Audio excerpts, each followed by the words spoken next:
하나님 말씀은 신약성경 요한복음 14장 15절에서 17절까지입니다. 우리 같이 한 목소리로 함께 읽겠습니다. 너희가 나를 사랑하면 나의 계명을 지키리라.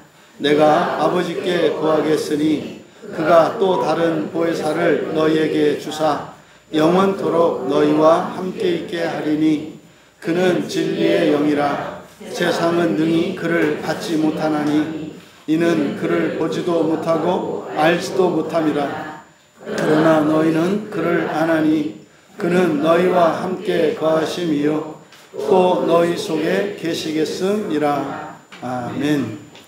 잠시 기도합니다. 진리의 영이신 성령님, 이 시간 저희들을 구원하시는 하나님 앞에 섰사오니 이 세 구절의 성경 안에 담겨있는 생명의 양식이 이 시간 저희들을 통하여 이 나라와 민족과 이 시대에 공급되게 하셔서 말씀으로 창조하신 하나님의 일을 보게 하여 주시옵소서. 감사하며 예수님의 이름으로 기도하옵나이다. 거룩한 주일로 하나님을 예배하기 위해 나오신 여러분들을 환영하며 축복합니다. 여러분을 통해서 여러분의 필요를 채워주실 뿐만 아니라 또 여러분들이 생각할 수 없었던 그런 복과 은혜를 넘치게 부어주셔서 정말 이 나라와 민족 또 이 땅에 있는 모든 교회와 온 시대를 구원하시는 창조의 시간이 되기를 축복합니다. 그래서 우리의 이 예배가 단순한 예배가 아니라 정말 세상을 위하고 나라와 민족과 역사와 미래를 위하는 참으로 영광스러운 시간이 되기를 축복합니다. 또 다른 보혜사라는 제목으로 말씀의 은혜를 나누고자 합니다. 예수님께서는 바로 앞에 이제 빌립과의 문답을 통해서 지금 빌립에게뿐만 아니라 다른 제자들에게 결핍되어 있는 것, 없는 것이 무엇인지를 말씀하십니다. 사실은 성령에 대한 믿음이 없는 것이죠. 성령에 대한, 그래서 말은 합니다만 아직 교회에서는 성령에 대한 이야기를 많이 하니까 그래도 예수님을 믿고 교회를 다닌 사람들은 성령에 대해서 많이 들어봤겠습니다만 이때 당시에는 아직 성경책도 없고 그리고 하나님, 성부 하나님, 성자 하나님, 성령 하나님이라고 하는 이게 정리되어진 하나님에 관한 지식이 없습니다. 이때는. 그래서 성령 하나님에 대한 지식이 없고, 지식이 없다는 것은 믿음이 없다는 겁니다. 그래서 바로 앞에 빌립을 통해서 제자들이 처해 있는 상황이 어떠하며 그들의 문제가 무엇인지를 가르쳐 주셨고, 그래서 실제로 예수님 안에만, 예수 안에만 있다면 정말 그 안에 있는 그것은 예수님과의 닮음을 의미하는데, 그러면 예수님과 같이 되었기 때문에 예수님과 같은 권능과 영광을 행사할 수 있다는 사실을 앞에서 말씀해 주셨습니다. 그런데 사실은 우리가 예수님이 하신 일을 그대로 할 수 있는 길은 사실은 뭡니까? 우리가 예수 안에 있는 겁니다. 그것을 우리가 실천적으로는 예수님을 완전히 전적으로 닮고자 하는 목표를 가지고 살아가는 겁니다. 이게 핵심입니다. 그러면 어떻게 우리가 예수님의 이름으로, 다시 말해 어떻게 예수님 안에 있을 수 있는가? 그러니까 일체가 되는 거죠.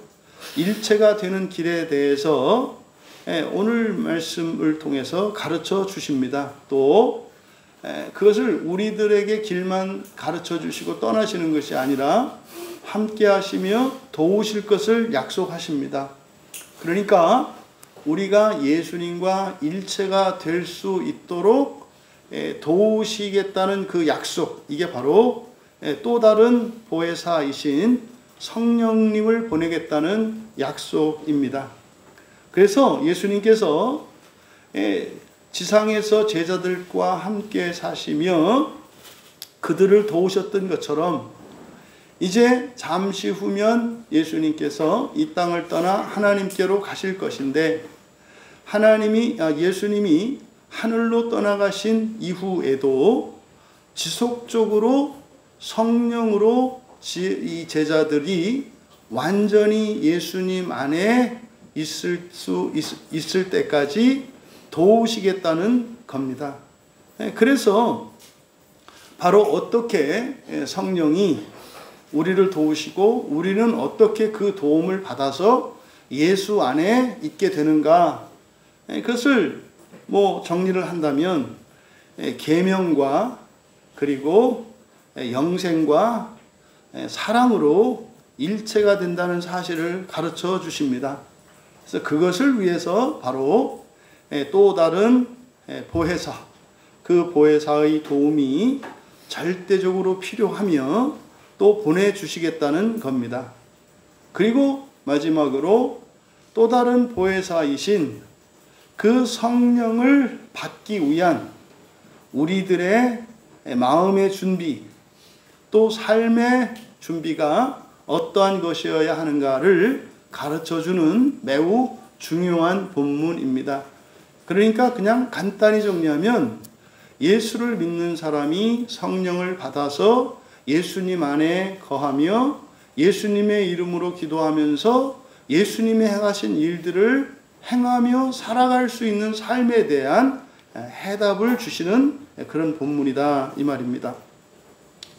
먼저 15절에서는 바로 이 계명과 영생 그리고 이런 사랑의 관계를 통해서 삼위일체 하나님이 어떻게 일체가 되시며 또 이 땅을 살아가는 신자들은 왜 그 일체가 되지 못하고 있는지, 그리고 어떻게 하면 우리가 삼위일체의 연합 속으로 들어갈 수 있는지를 가르쳐 주십니다. 혹시 제가 하는 얘기가 도대체 무슨 말인지 못 알아듣겠고, 그것은 이렇게 여러분들이 그렇게 생각하시면 쉽게 생각하시면 됩니다. 여러분들이 이 땅을 살아가면서 하나님의 성품을 닮아가고 하나님 마음을 가질 수 있는 그 길에 대해서 15절에서 가르쳐 주신다는 거예요. 그것의 종말론적인 의미는 뭡니까? 지옥을 거치지 않고 부활하는 겁니다. 지옥을 거치지 않고 부활하는 것. 그것이 핵심이죠. 15절은 너희가 나를 사랑하면 이렇게 되어 있거든요. 그런데 바로 앞에 14절에 보면 내 이름으로 무엇이든지 내게 구하면, 여기도 구하면 뭐하면 이렇게 되어 있잖아요. 그리고 15절도 사랑하면 이렇게 되어 있잖아요. 그래서 14절과 15절에는 똑같은 접속사로 시작을 해요. 이게 조건절을 이끄는 접속사인데, 조건, 만약 뭐뭐라면, 이게 조건이지 않습니까? 근데 헬라어에서는 만약 뭐뭐라면이라고 하는 이 조건절을 이끄는 이 접속사는 두 개가 있다고요. 에이라는 말과 에안이라는 말이 있어요. 근데 에이라고 하는 말은 실현 가능한 것입니다. 근데 에안이라는 말은 상대적으로 불가능에 가까운 것, 그럴 때 에안이라는 말을 씁니다.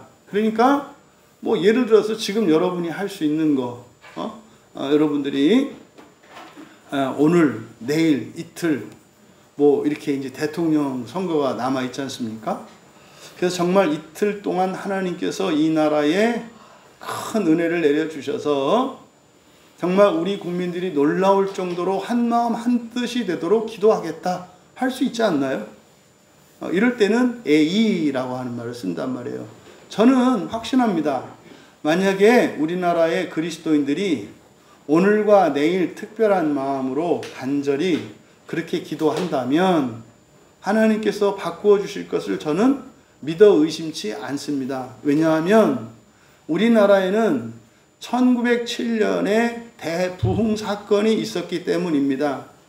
학교 교과서에서 사실은 가르쳐야 되는 중요한 사건 중에 하나가 1907년의 대부흥 사건인데, 이게 기독교와 관련되어 있기 때문에 성경에서 학교 역사 시간에는 다루지 않습니다. 근데 제가 아는 한 우리나라가 이렇게 왕조 국가가 이제 사라지고 정말 근대 국가의 체제를 갖추어서 근대의 시대 속으로 들어왔을 때, 지금까지 있었던, 사실은 뭐 우리나라 전체 역사를 통틀어서도 우리나라 전체에 이만큼 큰 의미가 있고 유익이 있었고 이렇게 대단한 사건은 없었습니다. 제가 아는 한은 그래요.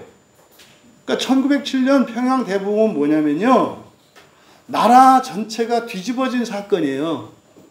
이거는 무슨 나라의 왕이나 뛰어난 정치 지도자가, 아니면 위대한 위대한 사람이 나타나서 국민들을 계몽하고 이 국민들을 교육하고 또 어떤 제도나 정책을 잘 펼쳐서 나라를 바꾼 게 아니라, 그냥 교회에서 예배를 드릴 때 한 장로, 한 청년과 한 장로의 회개를 통해서, 그게 마치 화약고에 불을 붙이듯이 이 나라 조선이라고 하는 나라의 이 삼천리 반도에 정말 성령의 기름 부음의 역사가 일어났던 사건이에요. 그래서 1907년부터 이 조선이라는 나라에 어떤 일이 일어났냐면, 축첩이, 옛날에는 첩을 두는 일들이 비일비재했습니다. 그 다음에 이 도박과 알코올, 도둑, 거짓말, 이런 것들이 만연했던 나라입니다. 초기 선교사들의 보고를 보면, 한국, 이 조선이라는 나라에 대한 그 보고를 보면 정말 비참합니다. 정말 더러운 사람들, 씻지도 않고 위생적이고 전혀 위생관념이 없어요. 그 다음에 거짓말을 아주 밥 먹듯이 하고, 도대체 뭐 하나 믿을 수 없는 사람들, 이게 조선 사람들이었어요. 그리고 서로 분열하고 의심하고 험담하는 사람들, 그리고 온통 주색 잡기에 집에 쌀독은 말라가는데 술집에 가서 허랑방탕한 삶을 사는 사람들, 자기 아내와 딸 자식을 맡기고 도박하는 사람들, 이게 20세기 초반 한국의 상황이었어요. 이게 선교사들의 보고입니다. 근데요, 1907년에 교회 가운데 부어졌던 성령의 역사가 이 나라 국민들의 정신과 삶과 제도 자체를 완전히 바꾸는 거예요. 여러분들은 그랬던 어떤 놀라운 어떤 역사적 사건에 대해서 알고 계신가요? 저는 모르거든요. 우리나라 역사에서 그렇게 전 국민적으로, 전 국토적으로 그렇게 엄청난 개혁과 이런 사람들이 개과천선하는 일들이 있다는 것을 저는, 제 지식은 없어요. 여러분, 이만큼 놀라운 역사적 사건이 어디 있어요? 근데요, 학교 역사에서 안 가르쳐요. 왜요? 여러분, 이거는 국가적인 사건이었단 말이에요. 그래서 그럴 때 부흥이라는 말을 써요. 그러니까 부흥이라고 하는 말은 성경적인 용어가 아니고, 교회 안에서 성령이 역사해서 그 나라와 민족, 현실 세계 속에서 변화를 일으킨 역사적 사건을 가리키는 말이에요. 그래서 이 부흥 사건이 전 세계 모든 나라에 있지 않습니다. 인도에서 있었고, 영국에서 있었고, 미국에서 있었고, 정말 우리나라 복된 나라예요. 그래서 20세기의 시작이 부흥으로 시작되거든요. 그게 오늘 우리의 현실에서 일어나지 말라는 법이 어디 있습니까? 근데 이게 어디서 시작된다고요? 교회에서 시작이 되고 한 교인에게서 시작된다고요. 제가 주중에 그랬어요. 예수님 안 믿는 어떤 친구가 있는데 나라 걱정이 태산이에요. 저는 그 친구를 어렸을 적부터 같이 쭉 지나왔기 때문에 알죠. 순수한 사람이고 정말 나라와 민족을 위하는 사람이고 우리나라 국민들을 위하는 사람이에요. 자기가 가지고 있는 어떤 것으로 자기의 어떤 배를 채운 사람이 아니라 열심히 살고 있고 그냥 소시민으로 살고 있어요. 그 나라를 위해서 열심히 살았던 사람이고 근데 너무 마음이 아프대요. 그러면서 막 이제 저보고 이제 또 이제 얘기를 하는 거예요. 제가 이제 가끔 전화를 하면 교회 잘못이다, 교회 잘못이다 이렇게 얘기를 하니까 그랬더니 이제 뭐 그 친구가 또 이제 막 걱정하더라고요. 그래서 아니 자네는 왜 할 수 있는 일은 안 하고 그렇게 걱정만 하나? 내가 지금 뭘 할 수 있냐고. 오늘 교회 가라 그랬거든요. 이제 오늘 예배 끝나고 물어볼 거예요. 갔다 왔는지. 나라를 위해서 교회를 가라. 나라를 위해서 교회 가라. 그게 나라를 위해서 할 수 있는 일이다. 제가 얘기를 했거든요. 그러면 믿지 않는 사람도 나라를 위해서 그렇게 교회 왔다면 믿는 우리도 나라를 위해서 뭐 해야 되지 않겠어요? 그래서 여러분들이 오늘과 내일만큼은 정말로 특별히 이 나라가 세계를 구원할 수 있는 이 시대를 구원할 수 있는 그런 정말 영광스러운 나라로 쓰임받을 수 있도록 그것은 우리의 호응이에요. 하나님이 사명을 주시면 그걸 우리가 손을 들어 받아야 합니다. 이 뒤에 보시면은 세상이 17절에 능히 그를 받지 못한다 그러잖아요. 받아야 된다고요. 받아야 된다고. 그래서 그 사명을 받아야 돼요. 저는 그런 확신이 자꾸 들거든요. 정말 팍스 코리아나 지금까지 팍스라고 하고 뒤에다 이렇게 나라 이름들을 붙였었는데 다 안 됐던 이유는 전부 다 나중에는 탐욕과 폭력과 미움으로 끝이 나버렸어요. 그러니까 이 팍스 코리아나는 진정한 사랑으로 진리로 정말 예수의 이름으로 온 세상을 구원하는 그 일에 우리나라가 정말 쓰임받았으면 좋겠어요. 저는 이번 이 대통령 선거 기간이 그 기회일 거라고 봐요. 그래서 정말 여러분들, 우리 광야교회에 속한 여러분들만큼은 특별히 정말 이번 일이 정말 제가 부탁드려요. 누구 대통령 이런 거 하지 마세요. 해봐야 그냥 사람이에요. 사람. 그냥 도구라고요. 도구. 거기에 이렇게 편승되지 마세요. 중요한 건 시민입니다. 시민. 국민들의 시민의식이 바뀌지 않는 한 여러분들은 계속 이용당하고 여러분들을 등쳐먹을 거예요. 저 사람들은. 다 똑같은 사람들이라는 걸 잊지 마세요. 정말로. 그래서 이 말을 들은 이유는 또 A라고 하는 전치사를 쓰는데 이 얘기가 왜 나오나? 제 마음에 있으니까 나오겠죠. 근데 기도할 수 있다 없다? 있다. 이럴 때 쓰는 전치사가 뭐다? 그렇지. A 기도나 하자. A. 근데 A 안 해. 그러면 안 된다. 애안은 불가능한 거다 이 말이에요. 그래서 14절과 15절은 애안이라고 하는 접속사가 쓰여 있어요. 그러니까 너희가 내 이름 안에서 구하면, 너희가 나를 사랑하면, 그러니까 내 이름 안에서 구하는 것, 그리고 나를 사랑하는 것, 이게 현실적으로 가능하다, 불가능하다? 불가능하다. 요 암시가 깔려 있어요. 그러면요, 불가능한 걸 말씀하셨으면 뒤에 뭐가 나오겠어요? 대책이 나오겠죠. 돕겠다는. 그게 이제 16절로 이어지는 거고요. 그래서 15절도 애안이라고 하는 접속사로 시작이 된다. 그래서 너희가 나를 사랑하면, 이 얘기는 뭡니까? 지금 너희가 나를 사랑할 수 있다 없다? 없다는 걸 암시해요. 그래서 뭐라 했습니까? 유대인들도 그 나라에 갈 수 없고 너희들도 그 나라에 갈 수 없다. 똑같이 말했잖아요. 그러니까요, 예수를 믿기 전에도 너희들이 그 나라에 갈 수 없었고 예수를 믿고 난 지금도 너희들은 그 나라에 갈 수 없다고 말씀하시는 거예요. 그러니까 교회 다닌다고 지옥 안 간다고 하는 거는 사기 중에 사기예요. 예수님 사도들이 예수님이 제자로 택하시고 3년을 목양하시고 데리고 사셨는데도 그들한테도 그 나라에 갈 수 없다고 했어요. 근데 이렇게 설렁설렁, 여러분, 예수님하고 3년 시간을 날짜로 따져봐요. 365 곱하기 3 하면 뭐 3, 7은 21, 3은 한 1100일 뭐 되는 거 아닙니까? 예? 여러분 일주일에 한 번씩 교회 나오시는 여러분 한번 따져보세요. 1년이라 그래야 교회 몇 번 나와요? 52일이야. 52일도 시간 자르면 오전밖에 안 돼. 우리 교회는 다행히 이렇게 점심때라도 넘기지 대부분 점심 전에 다 끝나. 그러면은 시간으로 따져봐. 1100일? 천만에요. 1년 해봐야 52일인데 10년 해봐야 520일 아니에요. 그러니까 20년은 돼야 뭐 1000일 정도 되는 거 아닙니까? 근데 그 시간으로 하면 반의 반밖에 안 되잖아요.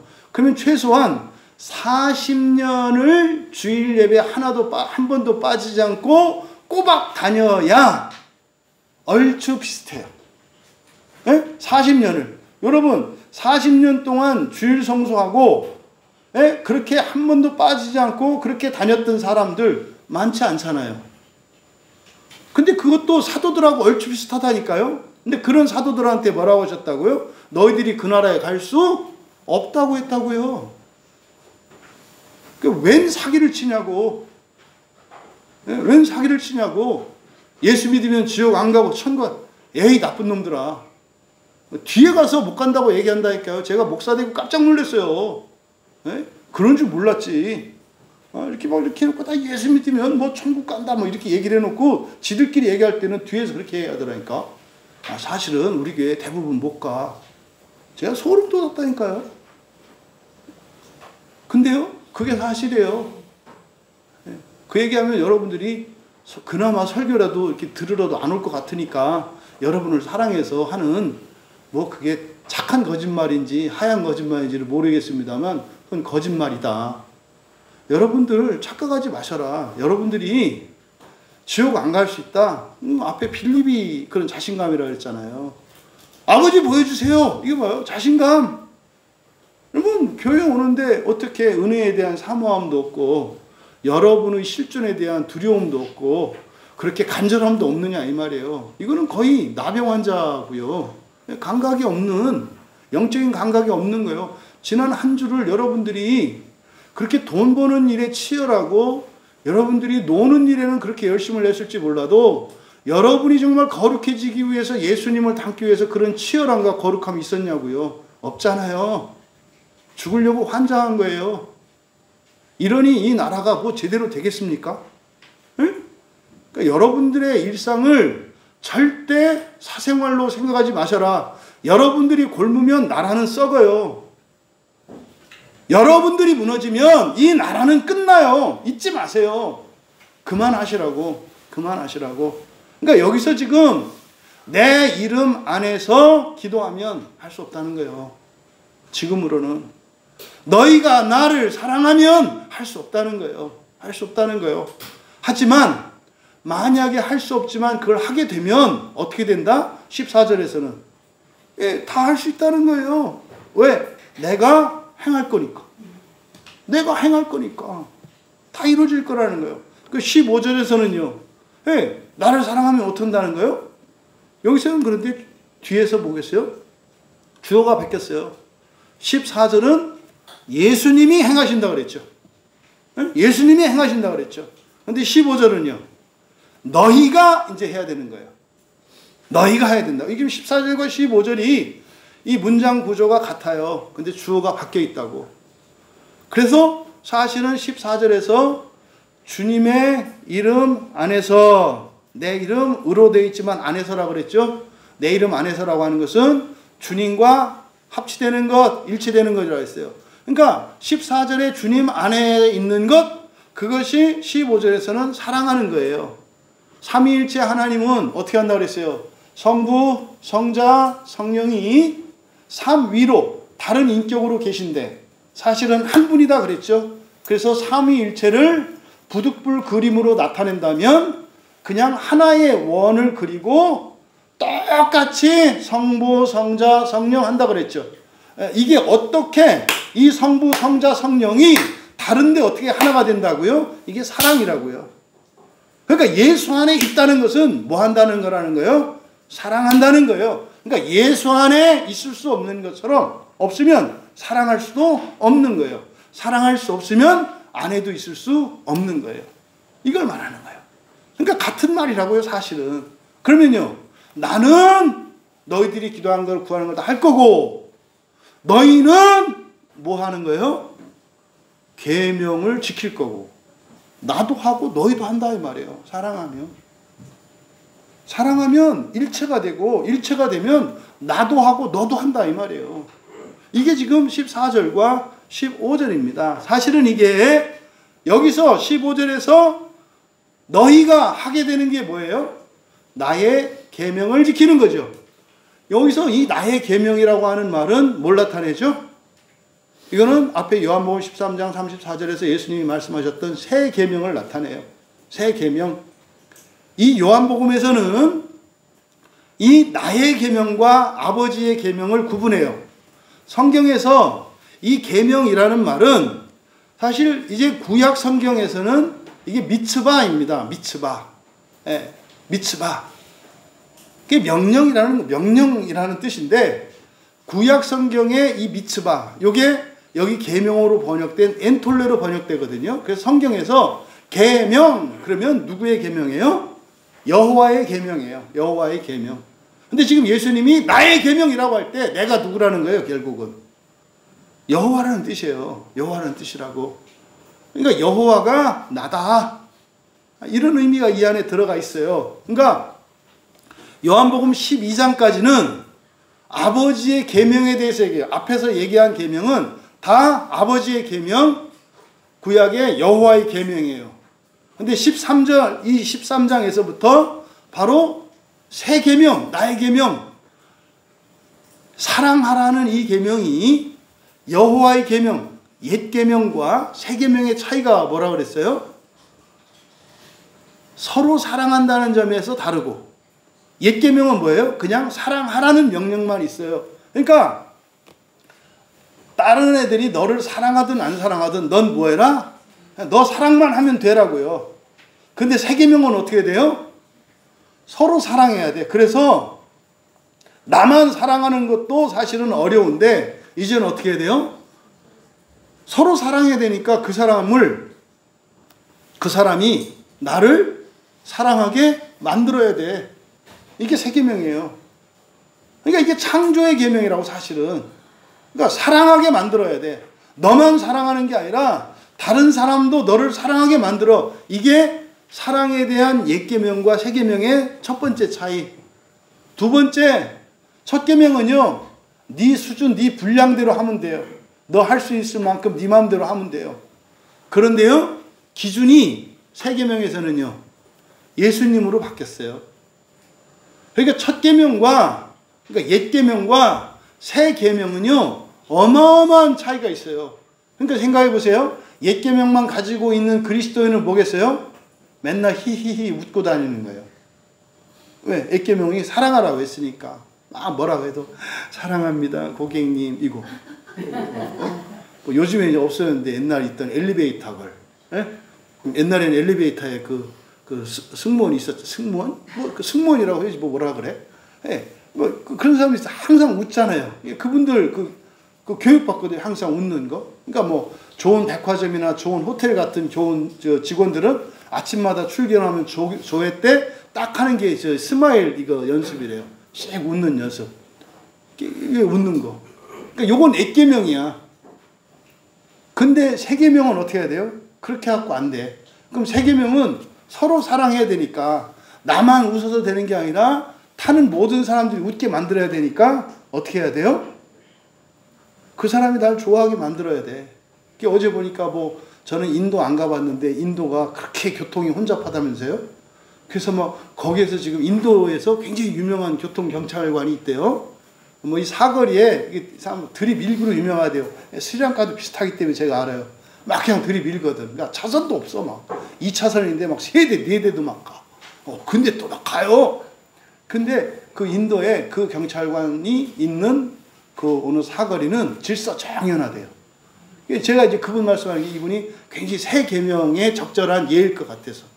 왜냐면 그분이 하도 사람들이 교통신호를 하고 해도 안 한대요. 그래서 이 교통경찰관이 어떻게 하면 사람들이 내 말을 듣게 할까? 그래가지고 인도 남자가 춤추기 시작했어요. 그 사거리에서. 그러니까 그 멀쩡한 아저씨가 어린애처럼 막 이렇게 춤추고 막 이렇게 이제 하니까 웃기잖아요. 웃기니까 사람들의 마음이 이렇게 기울어. 그러니까 재밌어서 귀여워서 말을 듣는데, 그래서 그 교통경찰관이 딱 서는 그 사거리는 인도 같지가 않대요. 그래서 막 이 교통신호 하는데 보니까 진짜로 뭐 옛날 보이스카우트 때 생각이 나더라고. 막 이렇게 막 하면서 쫙쫙 막 하는데, 그러니까 막 사람들이 웃으면서 말을 들어서 그 운전자한테 물어봤어요. 그러니까 다른 데서 이렇게 잘 지키냐고. 아니요. 근데 어떻게 여기 오면 저분 말을, 저 신호를 따르지 않을 수가 없었어요. 왜요? 아니 저렇게 막 춤도 추시고 너무 재밌잖아요. 말 안 들으면 미안하대. 왜요? 사랑하니까. 여러분, 서로 사랑하라는 계명은 이거는 거의 불가능한 거예요. 그냥 사랑하는 것도, 원수를 사랑하는 것도 불가능에 가까운데 그 원수를 나를 사랑하게 만든다고요? 저는 이번 주에 했던 여러분들의 삶 속에 경험이 있었으면 좋겠어요. 서로 사랑하는, 사랑할 수 없는 사람을 서로 사랑하게 되는 그런 경험들이 있었으면 좋겠어요. 다음 주 주일 나와가지고 막 이렇게 그 간증이 나왔으면 좋겠어요. 근데 수준이 또 어디다? 예수님. 이게 세 계명이에요. 그러니까 여기서 너희가 나를 사랑하면 이라고 할 때, 이것은 요한복음 13장 34절의 세 계명을 염두에 두신 거예요. 그러니까 이 말은 그것과 연결지으면 뭡니까? 너희가 서로 사랑하려고 하는, 서로 사랑할 수 있는 원인은 뭐라는 거예요? 나를 사랑하는 거라는 거예요. 나를 사랑해야. 그러니까 사실은 뭡니까? 예수님처럼 사랑하려면 여러분이 예수님을 사랑해야지. 그래야 예수님이 목표가 되려면 예수님을 사랑해야지. 그래서 예수님처럼, 다시 말해 예수님을 사랑하면 어떻게 된다? 내 계명을 지키게 될 거야. 그래서 예수님을 사랑하는 것과 여기서 말하는 나의 계명은 바로 세 계명을 말한다. 그래서 요한복음 13장부터 계명을 예수님께서 나의 계명이라고 말씀하세요.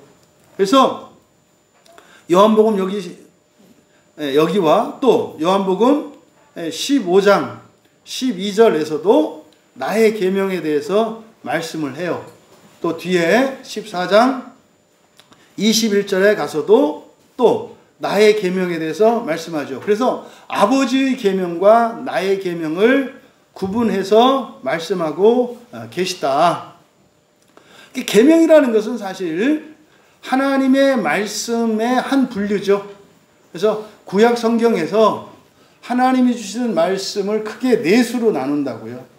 하라는 명령과 하지 말라는 명령, 그리고 일상생활과 관련된 것과 우리의 종교생활, 이런 신앙생활, 신앙과 관련되어진, 그래서 이 네 가지 기준으로 하나님의 말씀을 이렇게 구분을 해요. 그러니까 구분합니다만 전부 다 뭐예요? 다 하나님의 말씀이죠. 하나님의 말씀은 다 로고스죠. 그럼 보실까요? 나의 계명이나 아버지의 계명이나 전부 뭐예요? 로고스죠. 그럼 이건 누구를 말하는 거예요? 사실 성령을 가리키는 거라고요. 성령을 가리키는 거라고. 그래서 나의 계명을 지킨다라고 하는 것은 실천적으로는 성경 말씀을 가르치고, 우리한테는 이때는 성경이 없지만 우리처럼 이렇게 딱 정해진 게 없단 말이에요.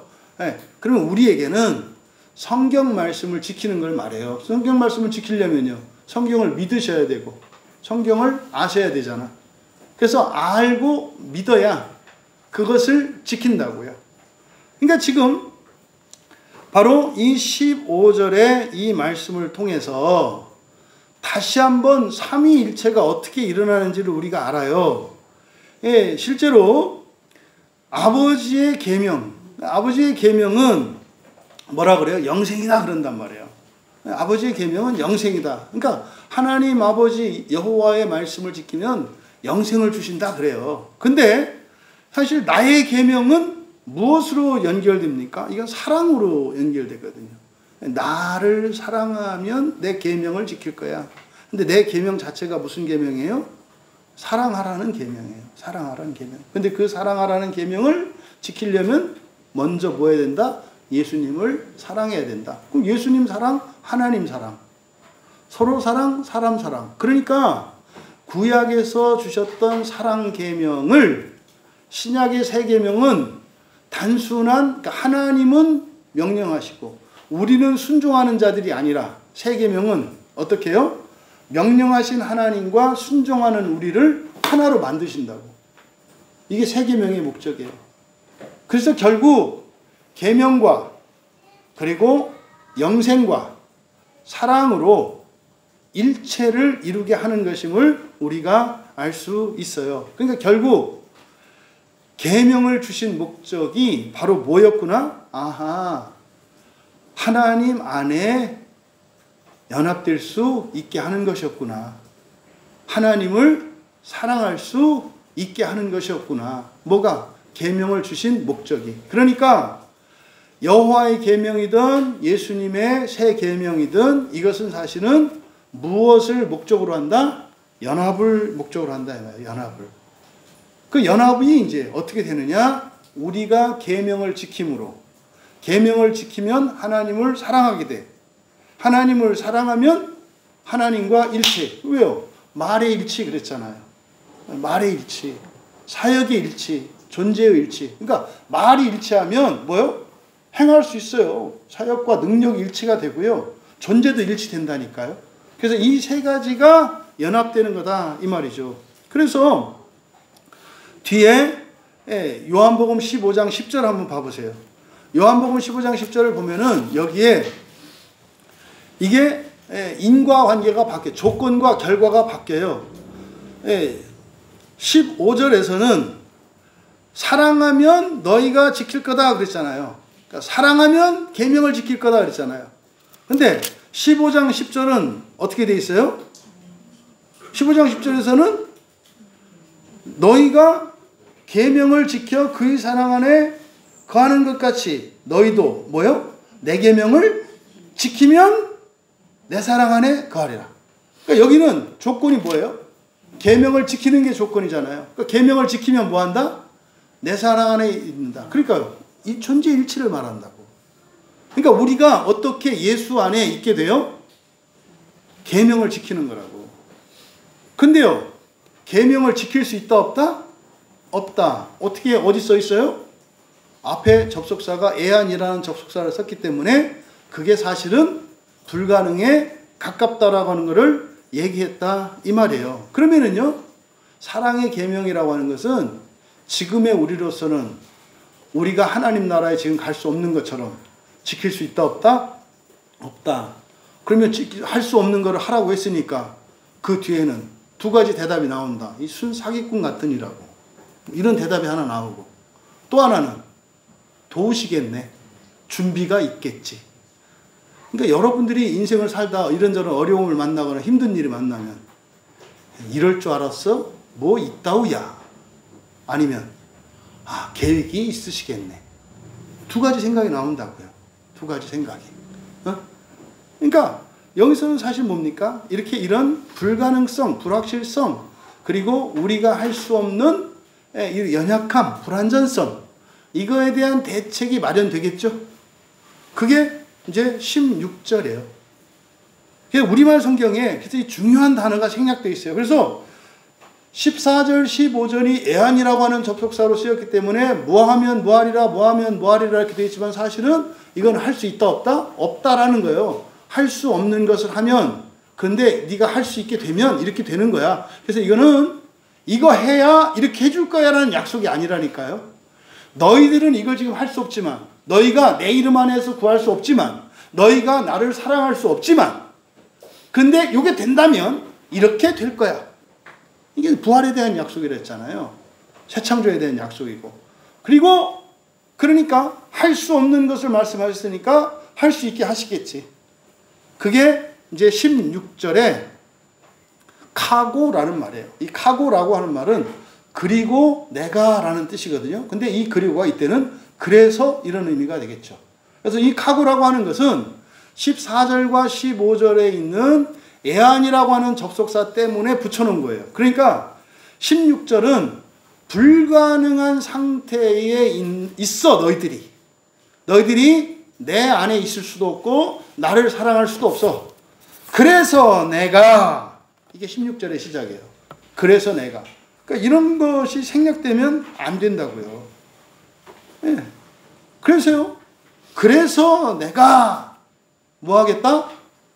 너희가 내 안에 있을 수 있게 하고 너희가 나를 사랑할 수 있게 하겠다. 뒤에 있는 내용은 몰라도 뭉뚱그려서 그런 내용이라고요. 뒤에. 근데 바로 뒤에 나오는 내용이 뭐예요? 아버지께 구하겠다. 그러니까 이 구하는 것은 왜 구하시는 거예요? 우리가 예수님 안에서, 이름 안에서 구할 수 있도록, 다시 말해서 예수 안에 있을 수 있도록, 예수님과 연합할 수 있도록, 그리고 우리가 예수님을 사랑할 수 있도록 하기 위해서 아버지께 요청한대. 근데 여기에 요청하다라고 하는 말은 이거는 뭐 간구하고 기도하고 그런 내용이 아니에요. 그래서 이 단어를 구별합니다. 그러니까 이거는 예수님이 막 해서 얻어내는 게 아니라고. 왜? 예수님의 뜻은 아버지의 뜻이잖아요. 그러니까 의도적으로 이건 뭐예요? 신자의 기도. 우리가 예수님처럼 행하려면 예수 이름 안에서, 다시 말해서 예수 안에서 기도하면 예수님이 이루시기로 했잖아요. 그러니까 신자의 기도. 기도에는 두 가지가 있다. 그렇죠? 간구와 기도. 필요의 기도와 약속의 기도가 있다. 그러면 예수님이 그것을 행한다. 근데 예수님만 행하는 게 아니라 어떻게 행한다? 아버지까지 끌어들이는 거예요. 이게 의도가 보이시나요? 우리는 우리의 뜻대로 우리가 능력을 일으키는데 우리는 관심이 있는데 예수님의 관심은 어디에 관심이 있어요? 하나 되는 거에 관심이 있다고.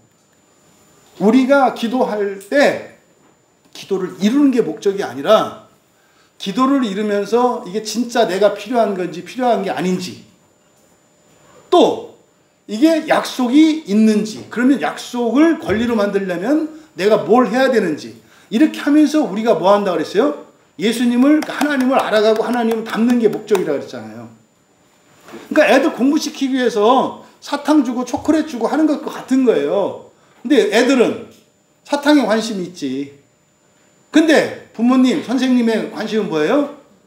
이 아이들에게 지식을 전해주는 게 관심이죠. 그러니까 사탕과 같은 게 뭐예요? 이런 능력이고 기도 응답이고 이런 거다 이 말이에요. 근데 지금 예수님은 그래서 어때요? 너희가 기도하면 내가 하고, 내가 하는 게 또 내가 혼자 하는 게 아니라 아버지한테 말해서 아버지도 끌어들인다 이 말이에요. 그러니까 여기서 결국 뭐야 돼요? 신자와 예수, 성자 예수와 성부 하나님의 일치를 또 얘기하죠. 그러니까 지금 요한복음에 예수님의 유언과 같은 마지막 가르침이라고요, 이게. 여기서는 온통 뭐에 대한 얘기요? 하나 되는 얘기, 하나 되는 얘기. 왜 이 얘기 할까요? 3년을 데리고 살았는데 이것들이 더 뿔뿔이 흩어져. 이제 좀 뭐 이렇게 유명세도 타고 능력도 생기고 그러니까 자꾸 아르바이트 하려고 그래, 혼자 나가가지고. 네? 그러니까 더 하나 되게, 하나님 앞으로 하나 되게 하려고 예수님은 3년 동안 같이 지낸 건데 점점점 하나. 무슨 말이냐면 다 가난하고 힘없을 때는 똘똘 뭉친다고요. 네? 그러다가 좀 부자도 되고 권력도 생기고 하면 이제 다 커가지고 그 애들 봐. 네? 소망이 지금 암만 그래봐야 지가 엄마 아빠한테 덤벼 못 덤비지? 네? 막 이렇게 소망이 저 녀석이 머리가 얼마나 좋은지 딱 봐가지고 이거는 절대로 안 되겠다. 그러면 소망이 절대로 안 해요. 그치 소망아? 응. 근데 이렇게 해서 이거는 해도 될 거야. 그러면 너 말 안 듣는 거잖아. 그럴 때 그치? 왜?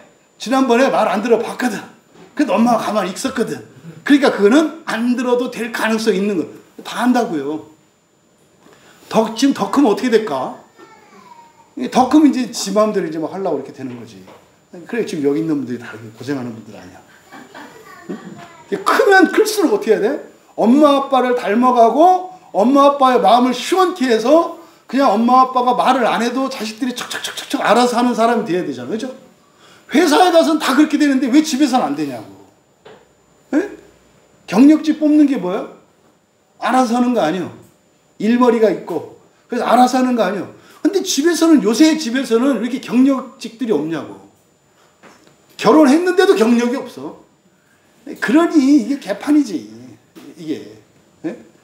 그러니까 지금 예수님의 제자들의 상황이 이런 거예요. 그러니까 예수님이 마지막 유언적인 가르침을 주시는데 뭐에 대해서 주시는 거예요? 하나됨에 대해서 가르쳐 주는 거라고. 근데 이게 왜 안 된다? 하나님과 연합하는 것을 믿지 않기 때문에, 하나님과 연합하지 않으면 하나님을 사랑하지 않게 돼요. 하나님을 사랑하지 않으면 사람도 사랑할 수 없게 돼요. 사람을 사랑할 수 없으면 자기도 사랑하지 못해요. 그러면은요, 그 야생 푸른 초장에 소떼들이 한 마리씩 다 떨어져 있는 거야. 누가 좋아요?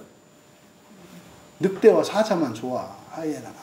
그냥 주워 먹으면 되거든. 이렇게 다 떨어져 있어가지고. 이게 사실은 이 시대 우리의 현실이에요. 그러니까 지금 예수님께서 여기서 지금 말씀하시는 거, 그래서 예수님이 도와주시는데 결국 신자와 성자와 성부가 함께 하는 거예요. 뭘 통해서? 일을 통해서. 근데 이 일이 어떻게 이루어져? 신자의 기도, 또 성자 하나님의 요청. 근데 이거를 신자가 기도하는 것과 예수님의 요청하는 것을 구분해서 말하고 있다. 여기서 사용된 단어는 에로타오라고 하는 단어예요. 이거는 필요를 구하거나 약속을 구하는 게 아니야. 이건 당연한 거야, 그냥. 그러니까 이런 거 있잖아요. 누구 도움도 필요하지 않은데, 준민아, 오늘 엄마랑 그냥 시장 가자. 이게 목적이 뭐예요? 다른 목적이 아니라 그냥 같이 가는 게 목적이야. 여러분 좋아하면 같이 가지 않아요? 그냥 같이 가자. 그런 거지. 그럼 이럴 때 또 이제 이해관계가 맞으면 더 좋지. 그지? 그래서 용돈도 받고 하나 이렇게 얻어먹을 수 있으면 더 좋은 거고. 근데 가면 생기지. 왜? 사랑하니까. 같이 있고 싶을 정도로 사랑하는데 시장 가서 하나 안 사줄 수가 있나? 안 살 수가 없지. 그렇게 시장 갔는데 하나도 안 사줬다? 안 사랑하는 거야. 그럴 수가 없거든. 거기서 안 사줄 수가 없지. 그러니까 여기서 지금 이 일체를 보여주는 거예요. 앞에서도 뭡니까? 계명과 사랑과 영생으로 일체에 대해서. 그리고 여기서도 신자의 기도, 예수 그리스도, 성자 하나님의 요청, 성부의 일하심. 그래서 또 이것의 일체, 일의 일치. 이걸 지금 계속 말하고 있는 거예요. 그러니까 나도 아버지한테 구할게. 그러면 그가 어떻게 하실 거다? 또 다른 보혜사를 너희에게 보내주사. 영원토록 밑줄 치시고, 이제 이거는 제가 자유롭게 이제 성경을 바르게 여러분들한테 그냥 자신있게 얘기할 수 있어요. 왜냐하면 이제 이게 다 완전히 이게 번역이 되고 이렇게 해서 자신있게. 영원토록이라고 번역된 말은 그대로 직역하면 그 시대를 위하여예요. 우리말 성경에 영원토록이라고 번역된 대부분은 원래의 성경의 의미는 그 시대를 위하여라고요. 그러니까 여기서 말하는 그 시대는 뭘 말할까요? 요한계시록 20장에서 말하는 천년의 통치 기간을 말해요. 누가? 여러분들이 부활을 해서 천년이 실제적인 기간이냐 상징적인 기간이냐 상관없고요. 중요한 것은 여러분들이 부활을 해서 창조의 일을 직접 하게 돼요. 그 기간이 있다고요. 그거를 요한계시록 20장에서는 천년이라고 기록해 놓은 건데, 중요한 것은 뭐다? 부활 이후에 여러분들이 뭐 하는 거다? 하늘에 있는 모든 별들을 완벽한 생태계를 갖춘 별로 만드는 일을 하는 거예요. 누가? 부활한 사람들이. 창세기 1장에 하나님이 하셨던 일. 첫 창조는 하나님이 직접 하셨죠? 새 창조는 어떻게 하는 거예요?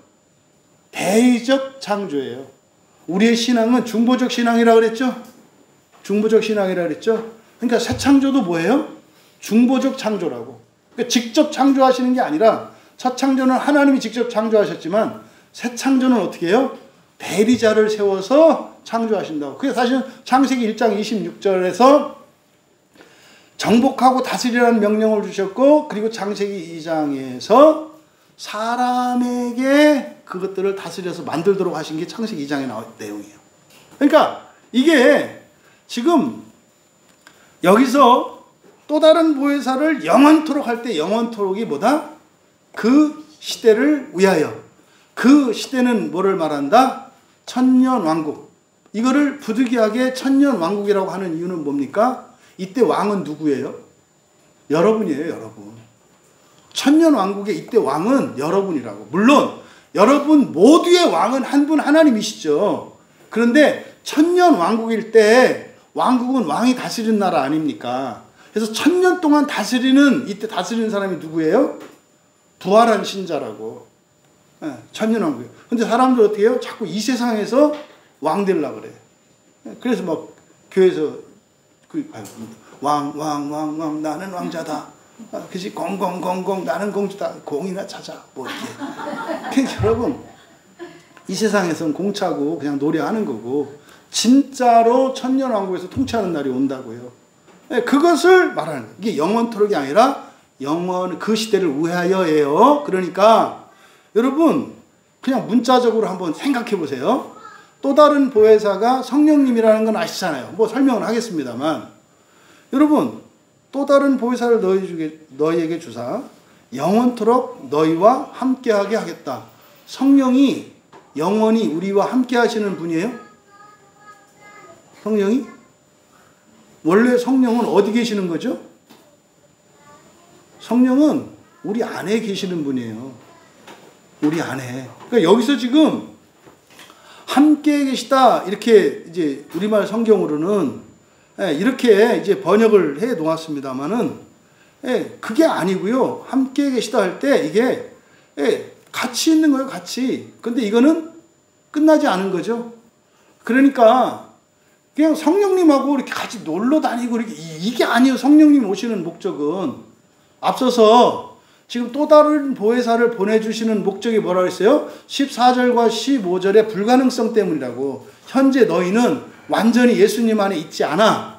현재 너희는 그래서 예수님을 사랑할 수 없어. 그러니까 그것을 그렇게 될 때까지 계속 도울 거야. 그동안은 내가 너희와 함께 도왔지만 이제 나는 아버지께로 갈 거거든. 그러니까 나 없는 동안 너희를 성령으로 도울 거야 라는 약속이다 이 말이에요. 돕는 목적은 뭐다? 사실은 첫째 부활, 천년왕국 때문에 그런 거예요. 이걸 하나님의 나라라고 한다고요. 이때 하나님의 나라 할 때 하나님이 누구라고요? 여러분이라고. 하나님의 나라 할 때 그 하나님은 사람이 부활하여 신이 되어 재창조하는 나라. 그러니까 재창조는 뭡니까? 지금 불완전한 별들을 완성시키는 게 재창조고요. 재창조는 그러니까 어둠이 없는, 그림자가 없는, 이게 새창조예요. 새창조는 하나님이 하시는 거예요. 그러면 부활한 신자들이 하는 건 무슨 창조? 재창조. 창조에는 그러니까 몇 가지가 있어요? 3가지. 창세기 1장에 있는 게 무슨 창조? 첫 창조. 사실은 창세기 2장은 뭐에 대한 얘기예요? 재창조. 재창조. 그 다음에 마지막 하나님이 완성시키는 것보다 새창조. 근데 사실은 이 재창조는 첫 창조의 완성이고 새 창조의 시작이야, 사실은. 그래서 첫 창조와 새 창조에 겹치는 부분이 천년의 기간 하나님의 나라라고 한다 이 말이에요. 이때 하나님 신이에요, 신. 물론 우리의 하나님은 한 분이세요. 삼위일체 하나님이세요. 이때는 삼위일체가 아니야. 그냥 한 분 하나님이세요. 그때는. 지금 역사 속에서 첫 창조 세계 속에서 시간과 공간 속에서 하나님이 삼위로 우리에게 인식되지만 그때 우리가 부활하고 나면 성부, 성자, 성령 이렇게 부르지 않아요. 그냥 한 분이라고. 그게 여러분 부활의 지식과 관계된다고 그랬어요. 여러분 부부예요. 예전에 이제 우리 교회 집사님 중에 한 분이 물어봤어요. 이 다음에 부활하면 우리 부부가 서로 알아볼 수 있나요? 이런 질문을 했다고요. 그러면요. 그때 부활하면 예를 들어서 둘이 한 몸이다 그랬죠? 둘은 이 세상 살아갈 때 부부예요. 두 사람이죠. 한 몸은 언제를 말하는 거예요? 부활했을 때를 말하는 거예요. 그러면요. 부활하면 어떻게 돼요? 내가 남편도 되고 아내도 되고 아내도 되고 남편도 되는 거라고. 그러니까 부활해서 보면 어떻게 돼요? 서로가 누구를 봐요? 나를 봐요. 근데 내 안에 누가 있어요? 너 있다. 내 안에 나 있고 내 안에 너 있어. 그러니까 결국에는 두 사람이 어때요? 부활하면 같아요. 이게 된다니까. 그러니까 이게 사실은 뭐예요? 우리가 삼위일체 안에 있으면 이렇게 된다고. 그러니까 이때는 성부, 성자, 성령도 없고 한 분 하나님이고, 그때는 어떻게 돼요? 너도 없고 나도 없고 그냥 우리고, 보면 다 우리야. 근데 그 우리가 또 누구야? 예수야. 그러니까 그냥 빛이야. 그냥 재밌으라고 한 얘기. 진짜요, 진짜. 진짜. 그래서 여기서 이제 보혜사라는 말이 있잖아요. 그러니까 보혜사라는 말 뜻은 파라는 곁에서 가까이 이런 뜻이고, 클레토스 부르고 말하는 거 도와주는 거거든요. 근데 도와주는 게 말로 도와주는 거예요. 말로 이렇게 도와주는 거. 그러니까 곁에서 말로 도와주는 게 파라클레토스요. 왜? 하나님이 세상을 뭘로 창조하셨어요? 말씀으로 창조하셨기 때문에. 그래서 이 파라클레토스라고 하는 보혜사라고 번역된 이 말은 요한만 사용하는 말이에요. 그러면요, 이 파라클레토스가 뭐라 했습니까? 가까이에서, 곁에서 말로 도와주는 분이라는 뜻이에요. 결국 이 누구세요, 이게? 성령님이에요. 근데 또 다른 보혜사 그랬죠. 또 다른 보혜사. 그러니까 보혜사가 또 있네. 그렇죠? 또 다른 보혜사가 있네. 그러니까요, 사실은 첫 번째 보혜사는 누구세요? 예수님이세요, 예수님. 그래서 또 다른 보혜사. 그러니까 이거를 두 번째라고 하지 않은 이유는 같은 분이기 때문에. 같은데 달라. 성부와 성자는 하나님이신데, 성자와 성령은 한 분이신데 또 성령이시고 성자야. 그래서 두 번째라는 말을 쓰지 않는 거예요. 두 번째라고 쓰지 않는 거라고. 근데 또 달라. 그래서 또 다른 보혜사라고 말한 거예요. 그래서 바로 요한일서 2장 1절에서 사도 요한이 바로 예수님이 보혜사라고 말씀을 하세요. 그러니까 예수님이나 성령님이나 다 뭐예요? 보혜사이시라고. 또 예수님이나 성령님이나 다 하나님이시라고. 근데 하나님이신데 시간 속에서 보혜사로 오시는 성자 하나님 예수와 성령 하나님은 왜 시간 속으로 온다? 우리가 예수 안에 있게 하려고. 우리가 하나님을 사랑하게 하려고. 왜? 일체가 되게 하기 위해서. 이거예요. 그럼 여러분, 바로 이 보혜사라고 하는 개념이 마태에게는 임마누엘이에요. 임마누엘은 뭐예요? 우리와 함께 하시는 하나님. 이거를 하나님이 우리와 함께 하신다 이렇게 있습니다만, 그렇게 번역할 수도 있고, 엘이 하나님이거든요. 그러니까 엘을 주어로 해서 하나님이 만우, 임이 함께, 만우 우리거든요.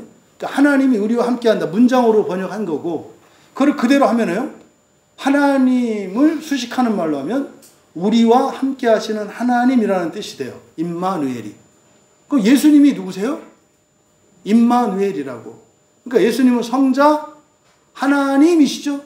그러니까 예수님은 우리와 함께 하시는 하나님. 그래서 임마누엘이라고 한다 이 말이에요. 그래서 이 임마누엘이라고 하는 말은 이사야서 7장 14절의 성취예요. 이사야 선지자를 통해서 하나님이 너희하고 함께 살아가실 거야. 너희와 함께 오실 거야. 그래서 바로 사람으로 오실 성자 하나님인 예수에 대한 예언이 이사야서 7장 14절이에요.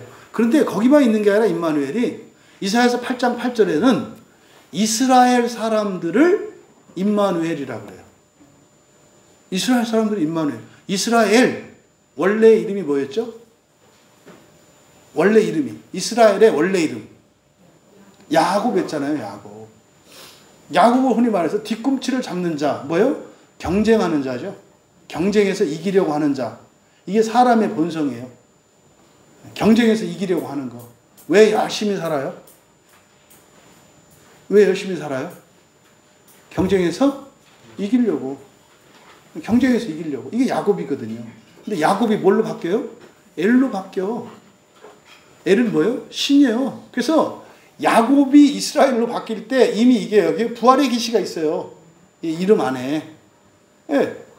그래서 사실은 이스라엘이라고 할 때 뭐 이제 그 의미는 여러 가지가 있습니다만 중요한 건 야곱은 사람, 엘은 신. 그래서 야곱의 이름을 이스라엘로 바꿔준 것. 이름이 바뀐 것은 존재가 바뀐 걸 말해요. 본성이 바뀐 거로. 그래서 아브라함과 이삭이 있는데 왜 야곱부터 12지파가 나뉠까? 아브라함이나 이삭은 그냥 뭐예요? 사람이에요, 사람. 근데요, 야곱이 엘로 바뀌잖아요, 신으로. 그래서 이스라엘 12지파는 이 세상에 있지만 그냥 단순한 12지파가 아니라 이거는 어디? 하늘의 12지파를 또 의미한다고. 그래서 요한계시록에 가서 말도 많고 탈도 많은 14만 4천이 나오는 거예요. 14만 4천은 뭡니까? 땅의 12지파. 그리고 영적인 12지파. 그래서 12, 12 곱하기 12. 그러면 144가 나와요. 거기다가 0세계 144에다가 1000만, 10만. 그래서 1000년의 통치기간. 그래서 14만 4천이 되는 거예요. 그러니까 오늘 교동문 읽으셨잖아요. 교동문 읽으면서 뭐 이렇게 좀 찡했던 거 있나요? 여러분들? 한번 봐보세요. 교동문 봐보세요. 요한계시록 읽었잖아요. 요한계시록 14장. 이게 이제 그 14만 4천 얘기가 나오는 거거든요. 저기 이제 이만이라고 하는 사람이 과천에 있는 그 사람들이 이제 이 14만 4천이라고 말하는 거잖아요. 얼마나 무식한 소리인지. 그러니까 요 교동문 보세요. 거기 보시면 14만 4천 있죠? 여러분들이 읽은 거 고딕체로 되어 있는 거 세 번째. 읽어보세요. 시작. 잠깐. 14만 4천이 누구예요? 그러니까 땅에서 속량함을 받는 게 어떻게 받아요? 마음 기경하고 선한 고난을 결단하면서 살면 이게 땅에서 속량함을 받는 자라니까. 그러면 땅에서 속량함을 받는 자가 있고 받지 못하는 자가 있다는 거잖아요. 그들은 어디서 속량을 받아요? 지옥에서. 설명이 나와 있잖아요. 또 그 밑에 보세요. 어린 양이 어디로 인도하는지 따라가는 자며 그 다음 시작. 사람 가운데에서 그러니까 사람 가운데니까 뭐요? 지금 여기 사는 거예요. 땅에서 살아가는 것을 나타내는 표현이에요. 그러니까 14만 4천은 뭡니까? 살아서 모든 속량함을 받은 사람들, 사람의 몸으로 살아갈 때 이게 14만 4천이라고. 근데 14만 4천이라고 하는 수식은 어떻게 나왔다? 야곱의 그러니까 사람의 족보를 따른 12지파. 그리고 이스라엘로서의 또 12지파. 그래서 12 곱하기 12에 1000이 곱해져서 14만 4천이 만들어진 거라고요. 그러니까 이건 상징적인 숫자인데 이 상징적인 숫자는 뭡니까? 사실은 이게 첫째 부활할 사람들을 가리키는 거라고. 저는 우리 광야교회 교인들은 다 첫째 부활하기를 소망합니다. 그렇게 되기를 믿습니다. 그 얘기예요, 그 얘기. 그러니까 지금 여기서 그래서 또 다른 보혜사는 마태에게 뭐와 같다? 임마누엘과 같다. 임마누엘은 이사야의 예언의 성취인데 임마누엘이라는 말은 장차 오실 예수님께만 쓰인 게 아니라 이사야서 8장 8절에서는 누구에게도 쓰인다? 이스라엘 백성들, 구약의 12지파 이스라엘 백성들에게도 쓰인다.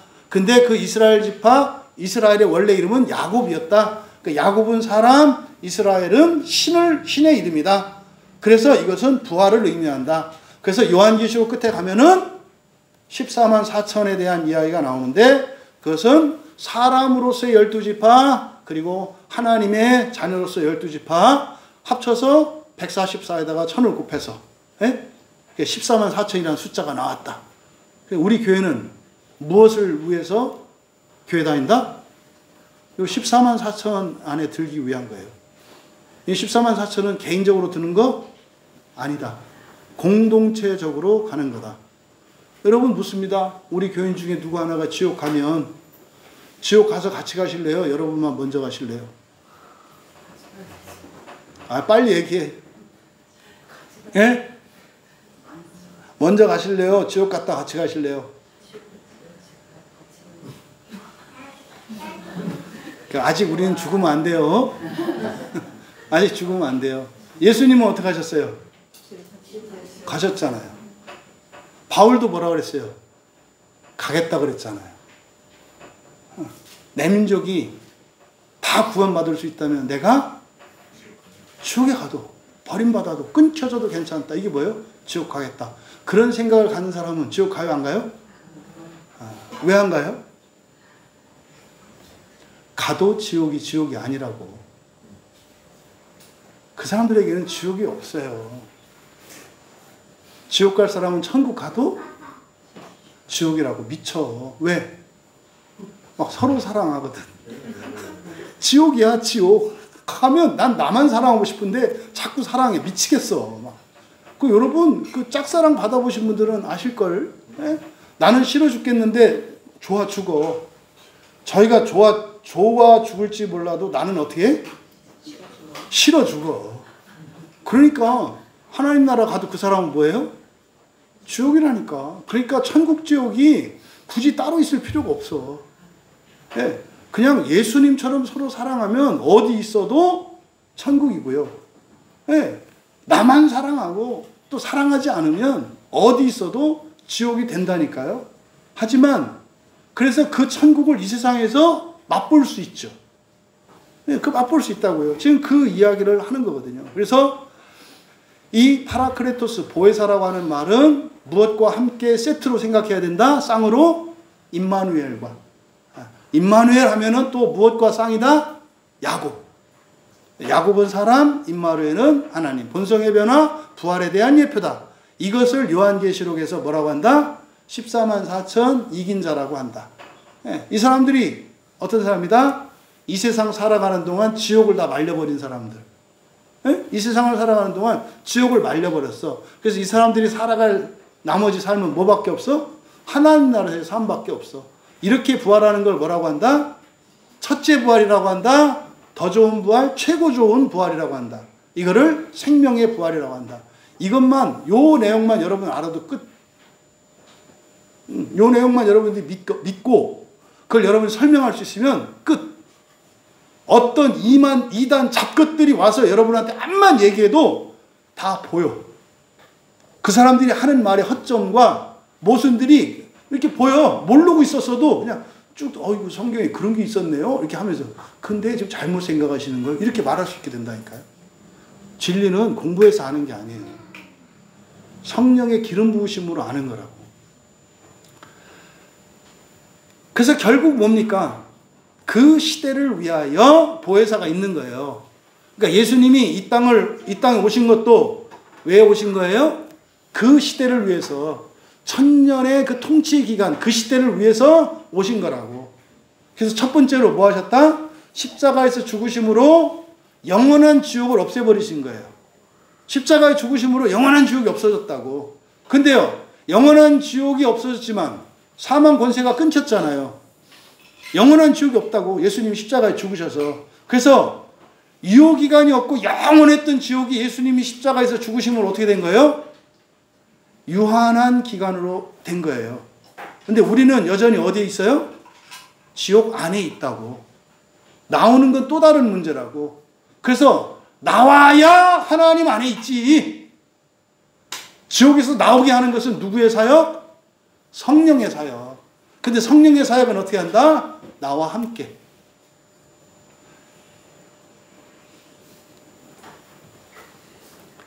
요 부분만 좀 돌려 들으셔서 질문하시고 생각하시고 그러면 여러분들은 인생이 딱 정리가 돼요. 아, 진짜 이제부터 나는 첫째 부활을 위해서 살아야 되겠구나. 어떤 일이 일어나도 여러분 마음 안 흔들려요. 어떤 사람이 어떤 짓을 해도 여러분 마음속에 이 평강이 안 깨져요. 여러분의 행복이 사라지지 않아요. 다만 한계를 넘고 힘들어서 하나님께 구할 뿐이지 여러분들이 흔들리는 일은 없다고. 그래서요, 교회 올까 말까, 성경 볼까 말까, 설교 이런 거 없다고. 근데 그거 이제 그런 일이 있을 때가 있어. 그 시험이 올 때가 있다고. 언제? 한계를 넘을 때. 그게 언제요? 지금이요. 우리 교회는. 우리 교회는 지금이라고. 제가 지난주 여러분이 어떻게 살았는지 몰라요. 힘드셨을 거예요, 아마. 좋은 거예요, 나쁜 거예요? 좋은 거예요. 어디 앞에 와 있는 거예요? 한계를 넘을 수 있는. 개인적으로 한계 앞에 설 때가 있고요. 교회적으로 설 때 있어요. 제가 지금 10년 넘으면서 중간중간에 한 번씩 요 얘기했던 거 기억나시나요? 중간중간에 이게 교회적으로 넘을 때입니다 라고 말할 때가 있어요. 그때는 원인이 여러분에게 있는 게 아니라 교회에 있어요.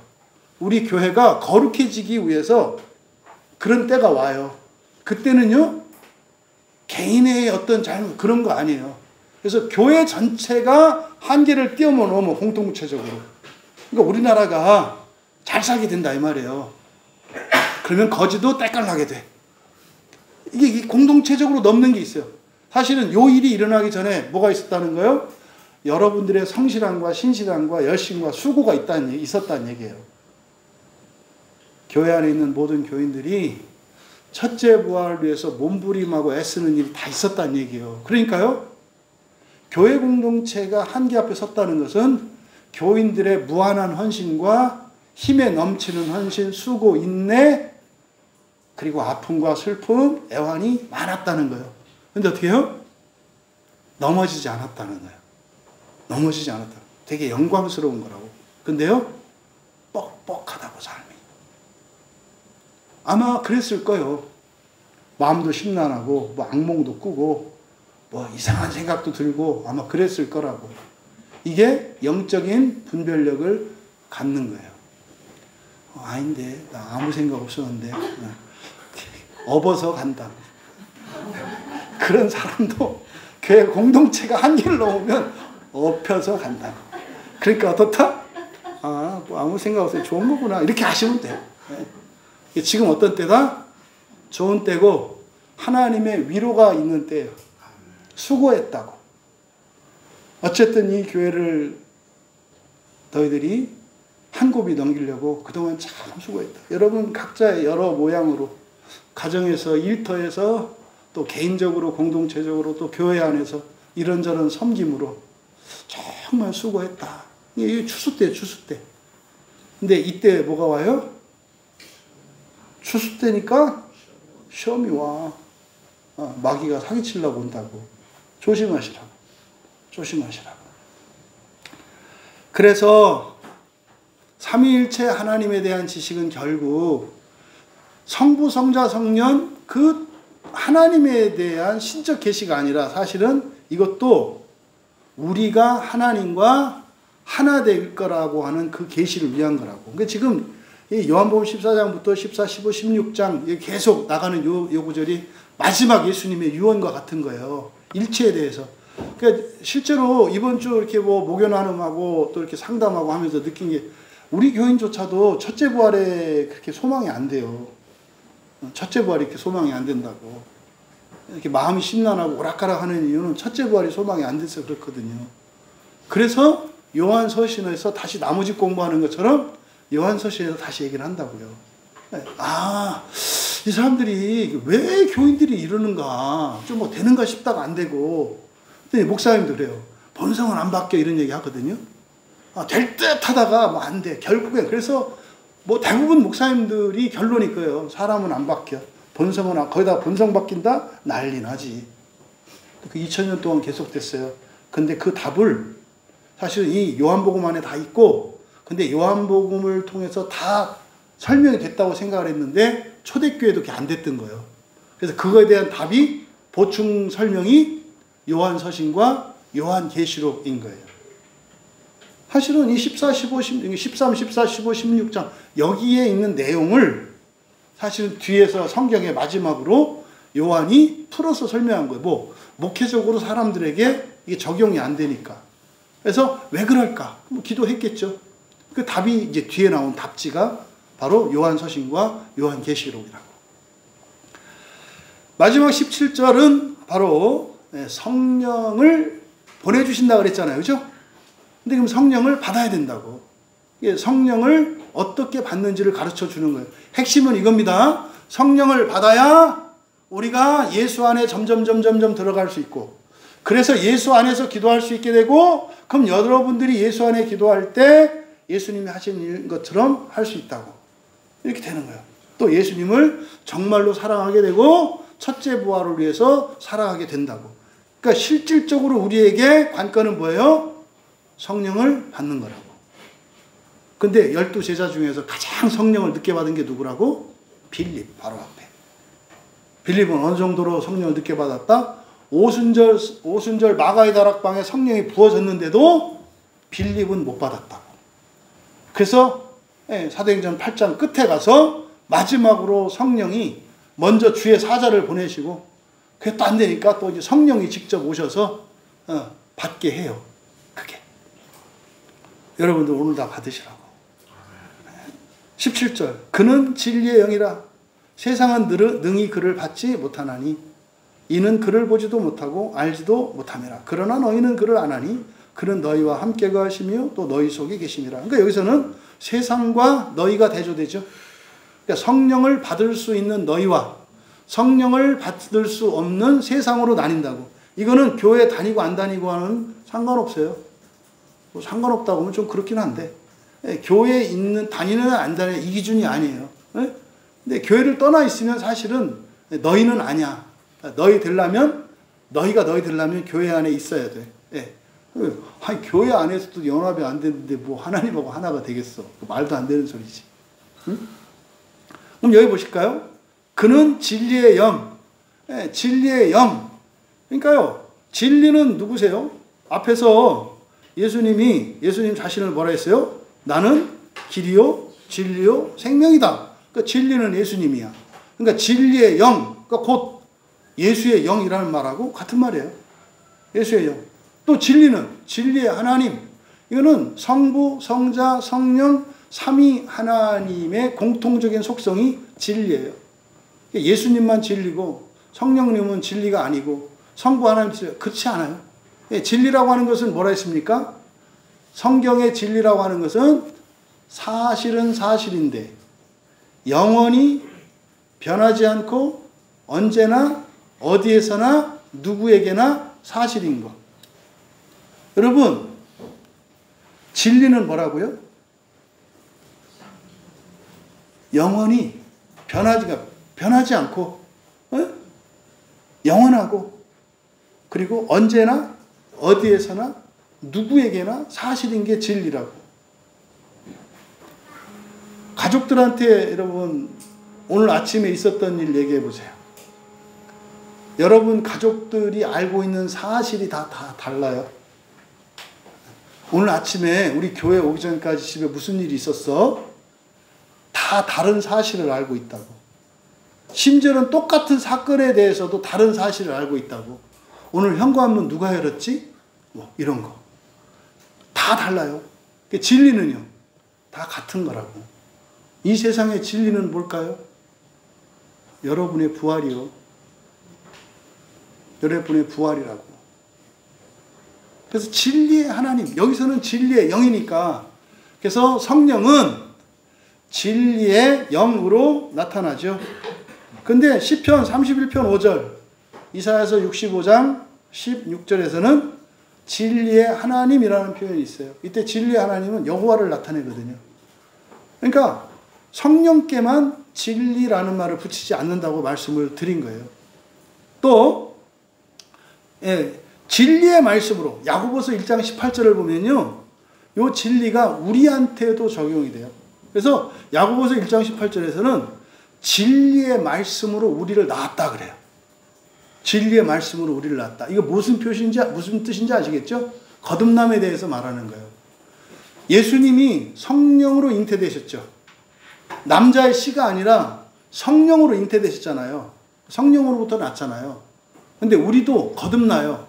우리가 어떻게 거듭나요? 진리의 말씀으로. 성령으로 거듭난다. 이거를 우리로부터 난다. 이렇게 말하는 거예요. 그래서 결국 이 진리는 또한 삼위일체의 한 양식을 나타내요. 그래서 성부, 성자, 성령 삼위일체 하나님의 삼위 하나님의 일체는 뭐의 일체다?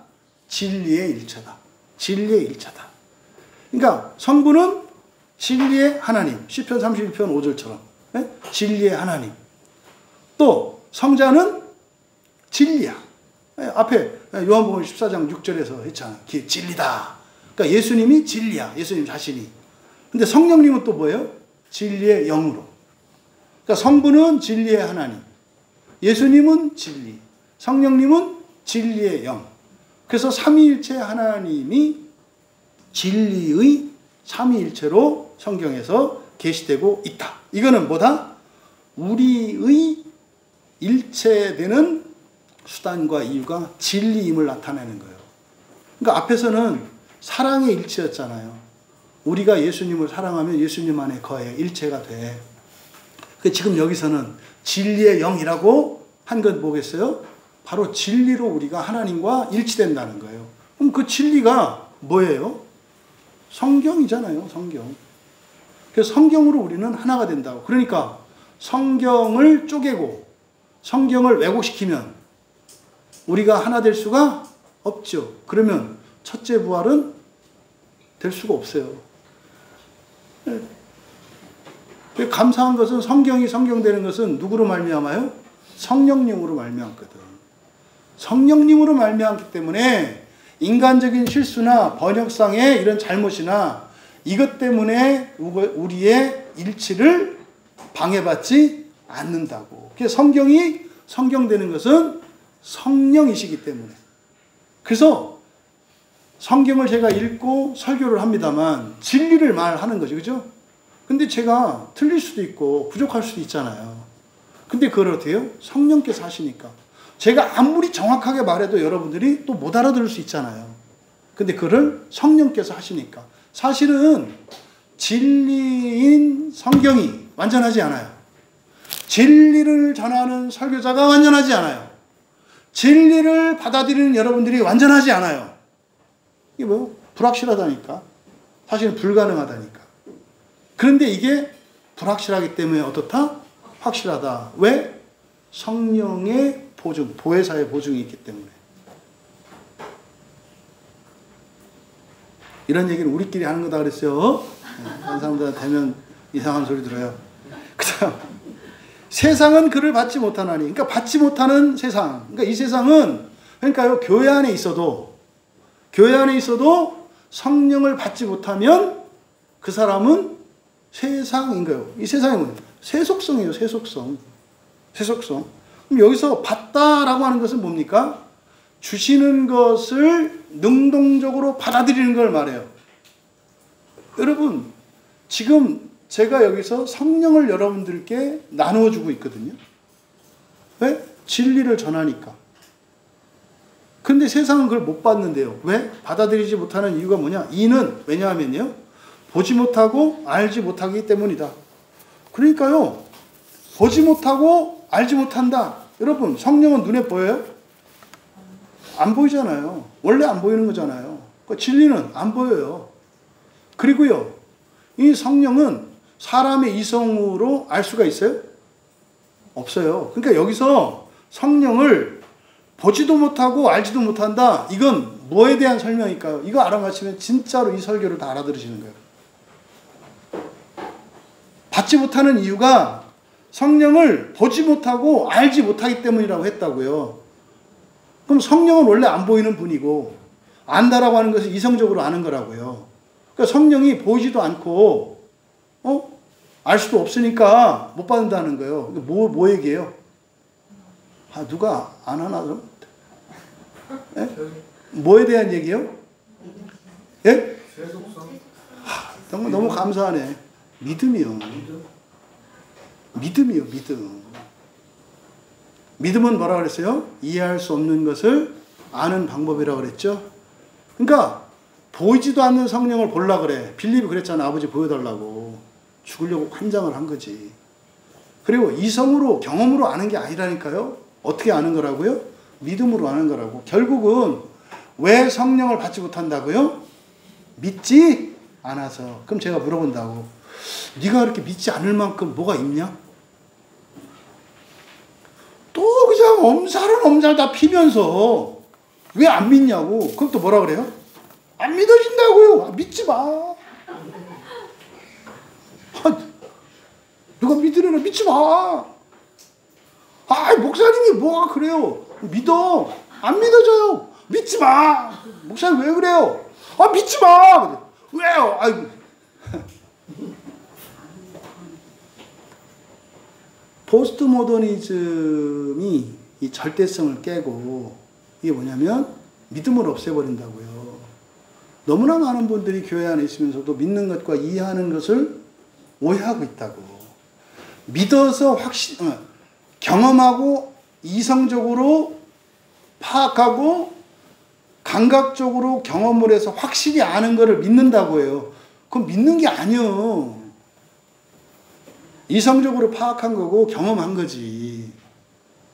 그러니까 믿는다는 것은 감각되지도 않고 이해할 수도 없는 것을 아는 방법이 믿음이라고. 그럼 우리에게는 믿음이 뭐예요? 맹신과 같은 거예요. 그냥 무조건 받아들이는 거. 이 세상에 우리가 무조건 받아들일 수 있는 거는 딱 하나예요. 뭐? 성경. 이거 무조건 받아들이는 거예요. 또 이렇게 하면 또 이제 또 확 가가지고 너무 화끈해서 사람들이 그러니까 생각해서 이해할 건 이해해야 되는데 그냥 믿으려고 그래. 그걸 뭘 믿어? 생각하면 되지. 그러니까 생각해야 될 건 생각하고 믿어야 할 건 믿어야 된다. 근데 성령은 뭐다? 믿어야 되는 거다. 그러니까 성령을 믿지 않으면 빌립과 같이 돼요. 막 기적도 일으키고 사람들이 막 회심하고 예수를 믿고 막 하는 일이 일어나. 그런데 성령을 믿지 않으니까 정작 자기는 성령을 받지 않아. 그래서 성령을 받지 못하는 게 문제가 아니에요. 성령을 받지 못하면 성령을 나누어 주지를 못해. 이게 사도행전 8장 얘기라고 그랬잖아요. 여러분들이 성령을 받으시고 성령이 충만하여 예수님이 하신 일들을 할 수 있는 여러분 되기를 바랍니다. 제발 부탁은 제밥에 관심 가지지 마라. 그래? 죽었다 깨도 안 된다. 그거는 그렇게 되는 거 아니다. 그러니까 여러분들은 예수님과 완전히 닮는 것을 목표로 삼아라. 그 시작이 뭐다? 성령을 믿어라. 그러니까 자꾸 이렇게 막 몸이 뜨거워지고 이렇게 하려고 하지 마라. 그건 믿는 게 아니지.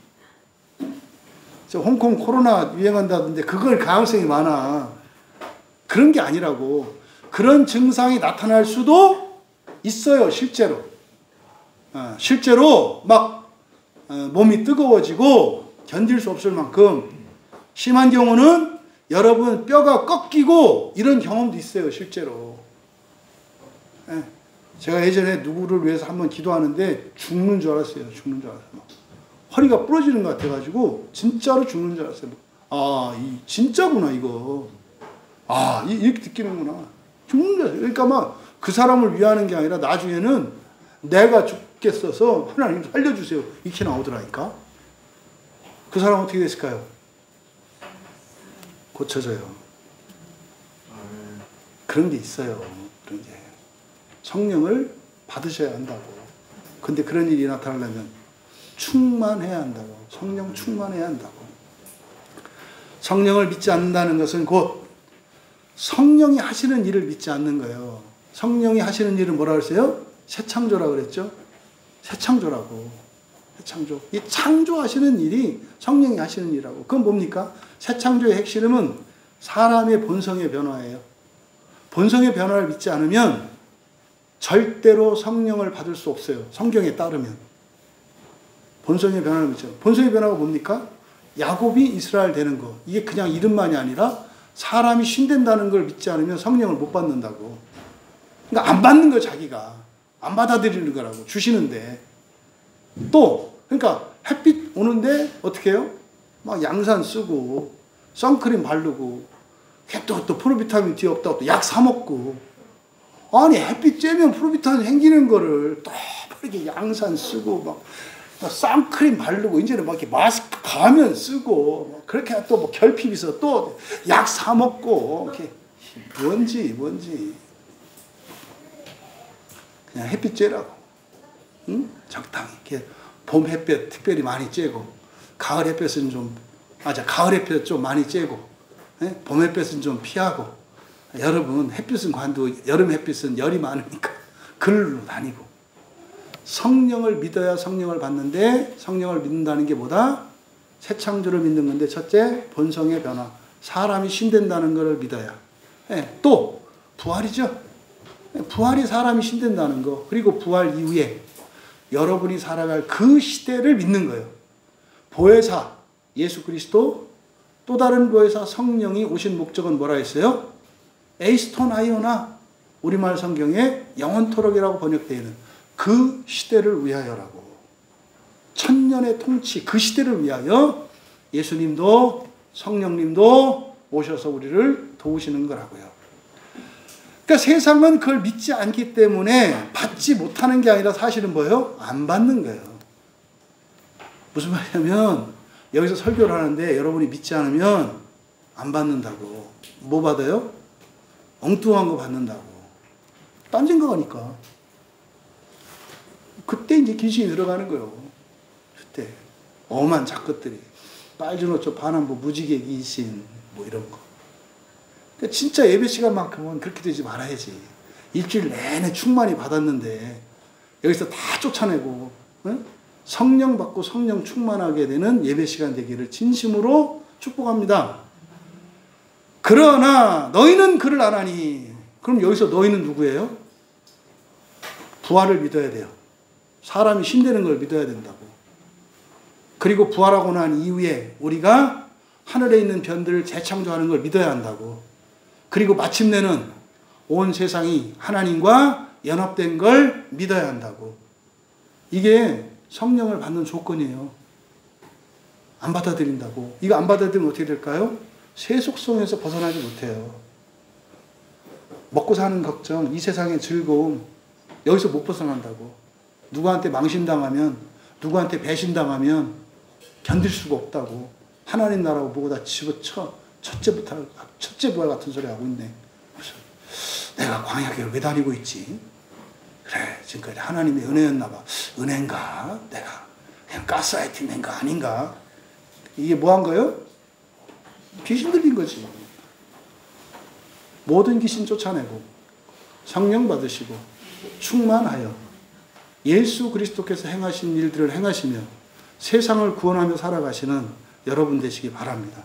그러니까 성령을 받을 수 있는 너희와 성령을 받을 수 없는 세상의 차이는 뭡니까? 참 지식과 믿음이에요. 참 지식과 믿음이라고. 참 지식이 예수 그리스도에 관한 지식인데, 예수 그리스도에 관한 지식은 예수님이 하나님인데 사람이 되셨다가 사람이 다시 하나님 되신 거, 본성의 변화를 우리에게 보여주셨잖아요.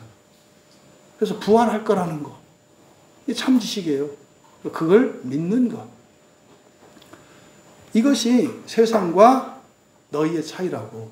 그럼 여러분들이 봐요. 제가 아는 오늘날 그리스도인들은 너희보다는 세상이 훨씬 많아요. 제가 아는 바로는. 정확하지 않기를 바라요. 근데 최소한 우리 광야교회에 있는 교인들만은 세상이 아니라 여기서 요한 사도께서 말씀하시는 너희가 되기를 바라요. 왜냐하면 보세요. 너희와 함께 거하심이요 그가 너희 속에 계시겠습니다. 이것도 지금 조금만 생각하면 여러분들 이상하게 생각한다니까. 왜냐하면 그가 너희와 함께 거하심이요. 여기서 함께라고 번역되어 있는데 함께에다가 파라 이렇게 쓰세요. 파라. 곁에라고 그랬죠. 여기서 거하다라고 하는 말이 메노예요. 메노는 머무르는 거예요. 지금 여러분들 여기 안에 같이 있죠. 그 자리에 있는 거예요. 머무는 거. 여기 메노라는 단어예요. 그래서 앞에는 그대로 직역하면 그가 너희 곁에 머물고, 머무는 거는요 육체가 있는 거예요. 시간과 공간 속에 있는 거라고. 너희 곁에 머물고, 그 다음에 그가 너희 속에는 n이겠죠. 안에. 너희 안에. 여기서 계시겠습니다 라고 하는 존재하다. 에이미 동사예요. 동사가 달라요. 앞에 있는 동사는 머물다, 거주하다 라는 뜻이고, 뒤에 있는 동사는 존재하다예요. 그래서 존재하는 것과 머무는 것의 차이는 뭐죠? 머무는 거는 잠깐 있다가 지나갈 거예요. 근데 존재하는 거는요, 존재 자체가 되는 거예요. 그래서 여기도 그가 너희와 함께 거하며 그가 너희 속에 계시겠습니다. 거하는 거는 현재형이에요. 매너는 현재. 보세요. 성령을 보내실 거라고 그랬으니까 성령이 왔어요, 안 왔어요? 이때 당시에, 요 당시에. 예수님이 올라가서 보내신다고 그랬으니까 아직 안 오셨잖아요. 그러면은 이 말을 듣는 사람들은 이상하게 생각한다고요. 아니, 예수님이 아버지께로 가서 보내신다고, 앞으로 오실 거라고, 앞으로 받으라고 이렇게 얘기를 하더니, 아니, 뭐 우리 옆에 있대. 이게 뭔 말이야? 그러더니, 그가 너희 속에 계실 것이다. 존재할 것이다. 그러면은, 예수님 말씀, 원래 가르침에 의하면 성령님은 어디 계신 거예요, 원래? 하늘에 계신 거잖아요. 그래서 올라가셔서 또 다른 보혜사로 보내실 거라는 거 아니에요. 근데 앞에서는 하늘에 있다고 말한 거 아니에요. 근데 지금 여기서는 뭐래요? 곁에 있다네? 현재형으로? 현재형은 항상이에요, 항상. 뭔 말이야? 예수님이 누구세요? 보혜사시죠? 여기서 그는 보혜사라고, 보혜사. 그러니까 보혜사가 우리와 언제나 함께 했다는 것. 언제나 함께 했다는 것, 보혜사가. 그러니까 여기서 너희와 함께 하시는, 곁에 머무시는 보혜사는 누구세요? 예수님이시라고, 사실. 지금 여기 계시잖아요. 예수님을 나타내는 거고. 앞으로 너희 안에 존재하실, 너희와 일체가 되실 그 보혜사는 누구세요? 성령님. 근데 똑같은 보혜사이기 때문에 그가라고 했지만 앞에 그는 예수님, 뒤에 그는 누구예요? 성령님. 그러니까 여기 또 지금 뭐의 일치를 나타내려고 하는 거예요? 성자와 성령의 일치를. 얼마나 애쓰나 보세요. 좀 이게 좀 성의를 좀 이렇게 좀 여러분도 성의 표시를 좀 해라. 아주 그냥 틈만 나면 합치려고 하지 않아요? 성자와 성부를 합치려고 그러고 또 성자와 성령을 합치려고 또 그러다 또 놓치면 또 안 되니까 또 우리도 합치려고 그러고 또 이제 안 되니까 뭐 계명으로 합치려고 그러고 사랑으로 합치려고 그러고 생명으로 합치려고 그러고 또 지식으로 합치려고 그러고 좀 애쓰는 게 보이지 않으세요? 최소한 좀 이게 반응해 줄 수 있는 여러분들에게 바란다. 그 여러분 좋자고 하는 거다. 성령 받는 여러분 되시기 바랍니다. 우리 전도사가 이제 그 얘기예요. 여기가 이제 그 성결 교단이니까 저쪽이 성령포 아닙니까? 그래서 저쪽 전도사들이 잘하는 게 있대요. 이렇게 쥐어다, 쥐어다. 무슨 쥐어다인지 알겠죠? 성령을 쥐어다. 자, 한번 해볼까요? 서로 한번 해보세요. 옆에 있는 거. 자, 이게 장로교에서 이렇게 하면 우리밖에 없을 거야. 자, 손을 다 드시고 한번 해보세요. 자, 쥐어다. 성령 받으시고 성령 충만케 되시는 여러분 되시기 바랍니다. 결론적으로 육체적으로 머무시는 예수님 보혜사시잖아요. 또 미래적으로 우리 안에 완전히 자리 잡으실 성령님. 그러면 오늘을 사는 우리에게는 어떻게 우리와 함께 하십니까? 우리 안에 성령이 계시고 우리와 함께 말씀으로 계시고 함께 계시고 안에 계시고. 근데 사실은 이 안에 계시는 일은 먼저 뭐와 곁에 두는 게 먼저예요. 곁에 두는 게. 성경이 여러분의 성경이 되어야 한다 이 말이에요. 성경을 믿으셔야 한다고. 여러분이. 그래서요. 우리가 그리스도를 곁에 두는 게 사실은 성경을 믿는 거거든요. 성경을 믿는 표시가 뭐예요? 여기 세례라고, 세례. 또 우리 안으로 모시는 행위가 뭐예요? 성찬이라고. 먹고 마시잖아요. 그러니까 예배 안에는 곁에 계시는 것과 안으로 모시는 것이 예배와 성찬을 통해서 나타난다고. 여러분, 예수님 이 말씀 하시는 요 당시를 기준으로 아직 사도들은 성령을 받지 못했어요. 이건 오늘날로 말하면 성경을 가지고 있는 사람들이 함께 곁에 있지만 아직 안에 성령이 계시지 않은 사람들이 너무 많아요. 너무 많다고. 이걸 기억하셔야 돼요. 여러분들이 정말 성령이 여러분 안에 있는가 확인할 수 있다고요. 왜? 성령을 받으면 예수님이 행한 일처럼 여러분들도 하면서 살아갈 것이니까. 그런데 성령 충만이 되셔야 한다고. 근데요, 뒤에 이제 사도행전 2장에서 그때 오순절에 마가의 달 앞에 성령이 임하잖아요. 그때 자살한 가룟 유다, 그리고 빌립, 이 두 사람을 제외하고는 나머지 사도들은 다 성령을 받았는데 충만히 받았어요. 충만히 받아야 그 능력이 나타나요. 그러니까 충만히 받기 전까지는 능력이 안 나타나요. 근데 이 성령은요, 받기만 하는 게 아니에요. 소멸하기도 해요. 성령을 여러분들이 소멸하기도 한다고. 그러니까 성령이 줄어들기도 한다 이 말이에요. 그래서 영이신 성령님이 여러분의 마음을 채워. 그래서 충만이 돼. 그 순간 여러분들의 삶 속에 환경의 변화를 일으켜. 사역의 일치. 그 순간 여러분 마음속에 새 창조가 일어나. 마음이 커져. 그러면 조금 전까지 충만했던 내 마음의 상태가 어떻게 바뀌어요? 결핍으로 바뀌어. 그럼 또다시 어떻게 해야 돼요? 성령을 받아야 돼. 성령을 받을 때 영적 싸움이 일어나. 마귀가 이걸 자꾸 소멸시킨다고. 우리 마음에 구멍을 뚫어서 엉뚱한 걱정들, 쓸데없는 죄를 짓는 이런 것들을 통해서 우리 마음에 구멍을 뚫어. 그럼 성령님이 새나가. 새나간 성령님은 엉뚱한 데 가서 사람들을 살려. 근데 자기는 쪼그라들어. 그래서 어떻게 해요? 메꿔야죠? 회개하는 거예요. 그리고 다시 말씀으로 은혜를 받아야죠? 또 채워져. 딱 채워져. 그러면 능력이 나타나죠? 표적이 나타나요. 그럼 나는 어떻게 돼요? 마음이 또 커져. 그럼 또 결핍이 생기죠. 이게 계속 반복되는 거예요. 지금 우리 교회 시점은 어떤 시점이다? 꽉 찬 시점이에요. 꽉 찬 시점이라고. 그래서 우리 교회의 마음이 이렇게 커지는 시점이라고. 동시에 뭐예요? 역사가 일어나는 때라고. 역사가 일어나려면 어떻게 돼요? 일이 생겨야지.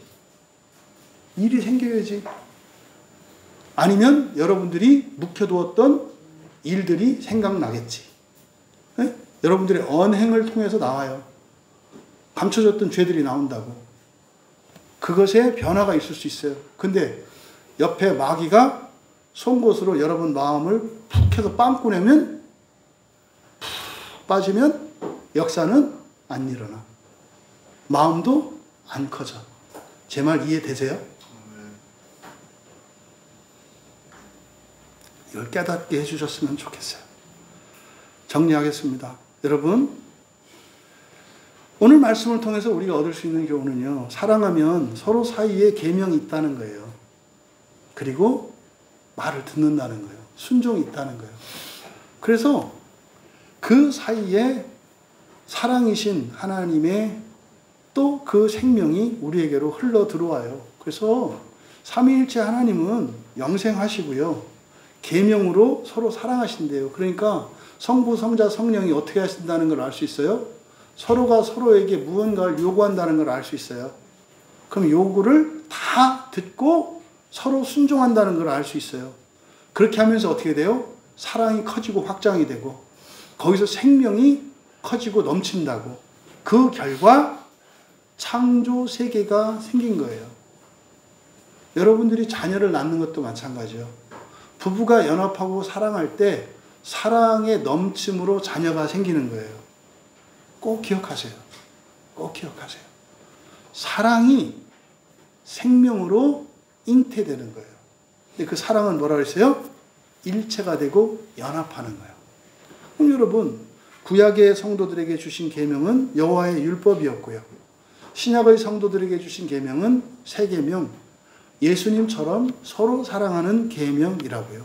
그래서 우리가 예수님처럼 서로 사랑하면 삼위일체 속으로 연합되어, 다시 말해 하나님과 연합되어서 영생을 얻고 첫째 부활을 얻을 수 있고 더 사랑을 하면서 연합하면서 살게 된다는 거예요. 이거를 사람에게 적용해 볼까요? 사람과 사람 사이에서도 서로 사랑하는 사이면 뭐가 있다는 거예요? 계명이 있다는 거예요. 요청과 계명이 있다고. 사랑하는 사람은 부탁을 해요. 그리고 명령도 해요. 사랑하면. 그런데요, 서로 사랑하라고 그랬잖아요. 서로가 서로에게 요구하는 게 있고요. 서로가 서로의 요구를 들어주는 게 있어요. 근데요, 옛 계명에 매인 사람들은 너는 사랑만 하고 난 사랑만 받을게. 천하에 죽일 놈들. 이게 사람을 얼마나 죽이는 건지 모른다고. 다 죽잖아요, 구약의 사람들이. 그래서요, 사랑하면 반드시 뭐가 있다? 책임과 의무가 있어요. 책임을 다하지 않으면 절대 사랑받을 수 없고 사랑할 수 없어요. 그런데 그렇다 하더라도 우리는 뭐 해야 돼요? 이를 악물고 입술에서 피가 나더라도 사랑하는 일을 포기하면 안 돼. 왜? 내가 사랑하는 이유는 너한테 사랑받으려는 게 아니라 뭐 하기 위해서요? 하나님을 사랑하고 하나님과 하나 되기 위한 거니까. 정말론적으로는 첫째 부활을 위한 것이니까. 넘어가지 마시라고. 마귀가 여러분 주변 사람들을 이용합니다. 그 새 계명을 지키지 못하도록. 두 번째로 사람이 하나님을 사랑하고 새 계명을 지키는 것은 어떻다? 불가능하다는 거예요. 그래서 보혜사의 중보가 절대적으로 필요하다는 거 잊지 마세요. 잊지 마세요. 그래서 성령님은 이게 이제 뭐 필요없게 논쟁이라고 그래가지고 뭐 동방교회, 서방교회가 나뉘는 건데 요한복음 15장 26절에 보면은 성령을 성부와 성자가 함께 보냈다고 요한복음 15장 26절에 이렇게 돼 있어요. 그래서 이걸 가지고 이제 교회들이 서로 싸우는 거거든요. 그래서 보혜사는 바로 한 분만 계세요. 시간과 역사 속에서는. 보혜사는. 그래서 삼 위로 계시는 거예요. 하나님이. 근데 한 분 하나님이.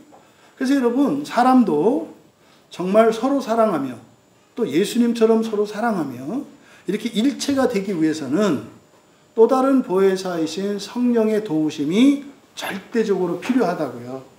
그러면 우리의 보혜사, 먼저 보혜사이신 예수 그리스도는 하늘에 계세요. 하늘에서 돕고 계세요. 천사들을. 그래서 예수님이 우리를 도우시는 방식은 천사를 보내세요. 그리고 성경으로 말씀이죠. 예수님의 말씀으로 우리와 함께 계세요. 근데 여러분들이 이 말씀을 믿음으로 성령을 여러분 안으로 모셔드릴 수가 있어요. 그래서 사실은 성령이 여러분 안에 계셔서 여러분 마음 기경이 일어나야 돼요. 그래서 본성이 바뀌어야 된다고. 그래서 여러분들이 가지고 있는 세속성 그리고 인본성, 육체성이죠. 이것이 하나님 나라와 그리고 신성으로 바뀌어야 돼요. 근데 이거는 성령의 역사밖에 없어요. 여러분이 아무리 해도 되는 게 아니라고. 성령을 받으셔야 한다고. 실제로 초대교회 당시에 사람들이 세례를 받았지만 성령 받지 못한 사람들이 많아요. 그래서요, 성령 세례를 받는 것과 물 세례를 받는 것이 나뉘어 있다고 말해요. 여러분 가운데에도 정말 세례를 받았지만 그러니까 성령을 받지 못한 분들이 있을 수 있어요. 근데 사실은 성령 세례라는 말은 맞지 않아요. 왜냐하면 성령 세례할 때 안으로 들어가는 거니까. 여러분들이 예수님을 믿고 성령을 세례를 받으면, 침례를 받으면, 교회에서 세례의식을 치르면 그게 여러분은 성령 속으로 들어가는 거예요. 그러니까 성령 속으로 풍덩 빠지는 거라고. 그러니까 성령이 어디에 계세요? 곁에 계신다고. 뭘로? 성경으로. 그런데 방수복 벗어야 된다고. 방수복이 뭐예요? 불신앙이에요. 부활과 하나님 나라에 대한 불신앙이 여러분의 방수 정도가 아니라 코팅이야, 코팅. 그래서 안 들어가, 성령님이. 들어가실 수가 없어. 그러니까 여러분 스스로 어떻게 해요? 마음을 찢어라 그러잖아요. 마음을 찢어라. 그래서 좀 새도록해. 성령이 여러분 안에 들어가셔야 한다고. 그래서 여러분들이 성령을 받기 위한 조건, 뭐 그냥 한마디로 말하면 뭡니까? 마음을 찢어야 돼요. 여러분의 마음을 찢어야 돼. 그걸 예수님이 자기를 부인하고 십자가를 져라. 이게 마음을 찢는 거예요. 그러니까 여러분, 미워하는 사람을 사랑할 때 마음이 찢어져요? 안 찢어져요? 찢어져.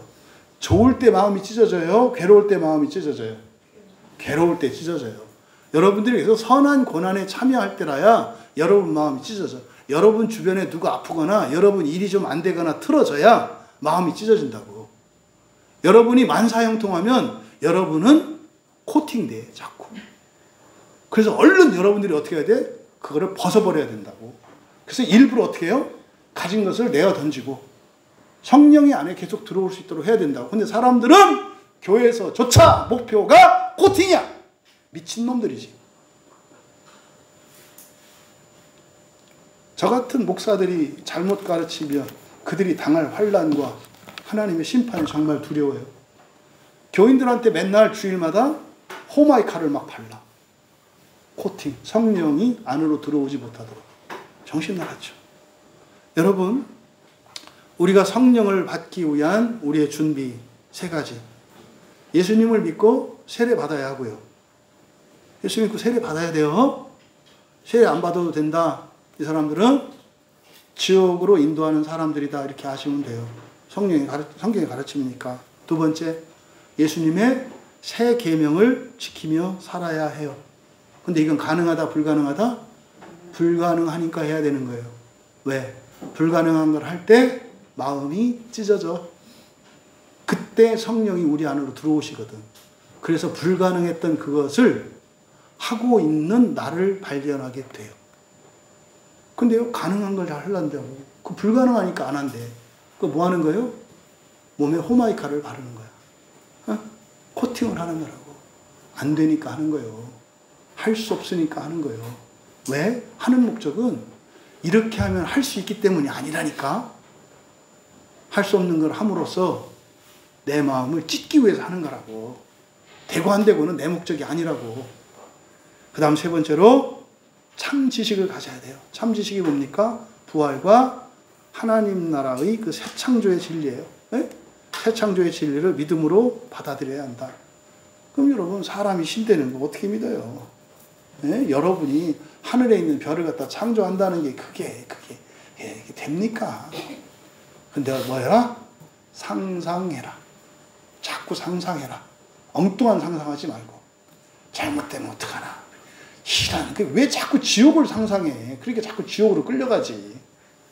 여러분이 안 좋은 상상은 지옥으로 끌려가는 거예요. 그러니까 여러분이 상상할 걸 뭐예요? 힘들어. 심심해. 답답해. 되는 일이 없어. 그럼 뭐 해라? 상상해라. 뭐 상상? 하늘에 있는 별 하나 찍어. 그래서 오늘 밤에 하늘 보시고 별 하나 찍어. 가져. 여러분이.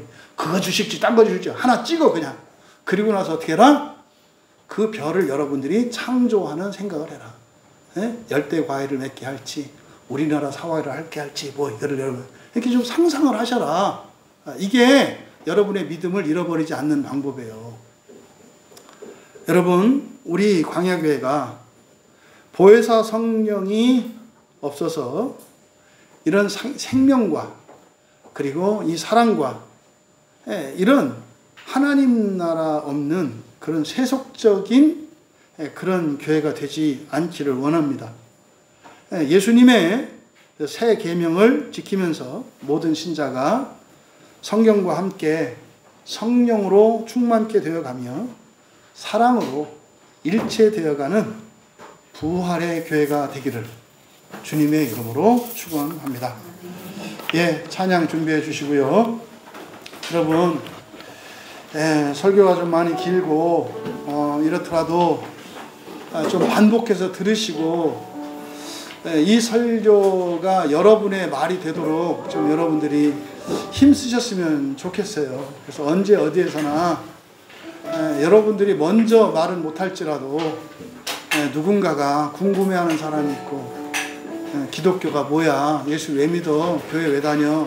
또 광야교회 왜 다녀? 이렇게 물어봤을 때 여러분들이 준비될 수 있었으면 좋겠어요. 그래서 그 보혜사의 은혜를 날마다 있기를 바라고, 종말의 첫째 부활이 이게 그냥 뜬구름 잡는 이야기가 아니라 날마다 더욱 분명해지고 확실해질 수 있는 현재적인 부활의 능력을 경험하는 우리가 될 수 있었으면 좋겠어요.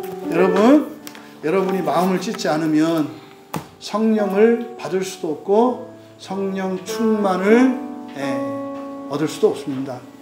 정말 성령 충만의 은혜를 사모하고 정말 내 마음이 찢겨지는 게 아니라 내 마음을 활짝 열어 성령을 받아들이고 충만의 경험하는 그런 예수님처럼 살아가는 내가 되기를 원하고, 우리 함께 찬양할 때 송축해 내 영혼, 내 마음이 찢기고 성령으로 충만하여지는 내 영을 하나님께 감사합니다 하는 마음으로 우리 함께 찬양합니다. 하나님께 감사하고 찬양해야 될 첫 번째 이유는 부활입니다. 부활입니다. 나 같은 죄인을 부활시켜 주신 그리스도의 십자가의 은혜에 감사하며 찬양하는 것입니다. 두 번째로 우리가 찬양하고 감사해야 되는 것은 또 다른 보혜사 성령을 보내주셔서 우리의 마음을 기경하시며 우리를 첫째 부활케 하여 주신 그것을 감사해야 합니다. 한갓 피조물에 불과한 연약한 죄인인 우리로 완전하게 하셔서 하나님이 하셨던 첫 창조의 일을 우리가 직접 경험하게 하신 것을 우리는 또한 세 번째로 찬양해야 합니다. 우리의 삶의 자리는 그것을 위한 것임을 잊지 마세요. 세속성에 붙잡히지 마세요. 여러분 자신의 불완전함과 연약함에 낙심하거나 좌절하지 마세요. 온전케 하시는 것은 보혜사이신 우리 주님과 성령으로 인한 것입니다.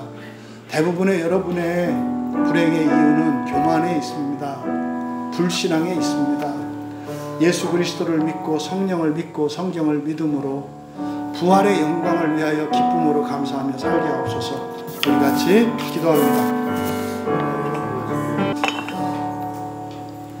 하나님, 언제나 부활과 하나님 나라의 소망을 놓치지 않게 하시고 첫째 부활의 소망을 꼭 붙들게 하여 주셔서 그 소망을 잃어버리는 즉시 저희들의 마음은 요동치고 분탕질 당하며 저희들의 삶은 금세 어둠 속에 갇히는 것을 경험하였사오니 다시는 그 어둠에 붙잡히지 않게 하시고 저희들의 마음의 질서와 평강을 잃어버리지 않도록 결단하는 이 시간 되게 하옵소서.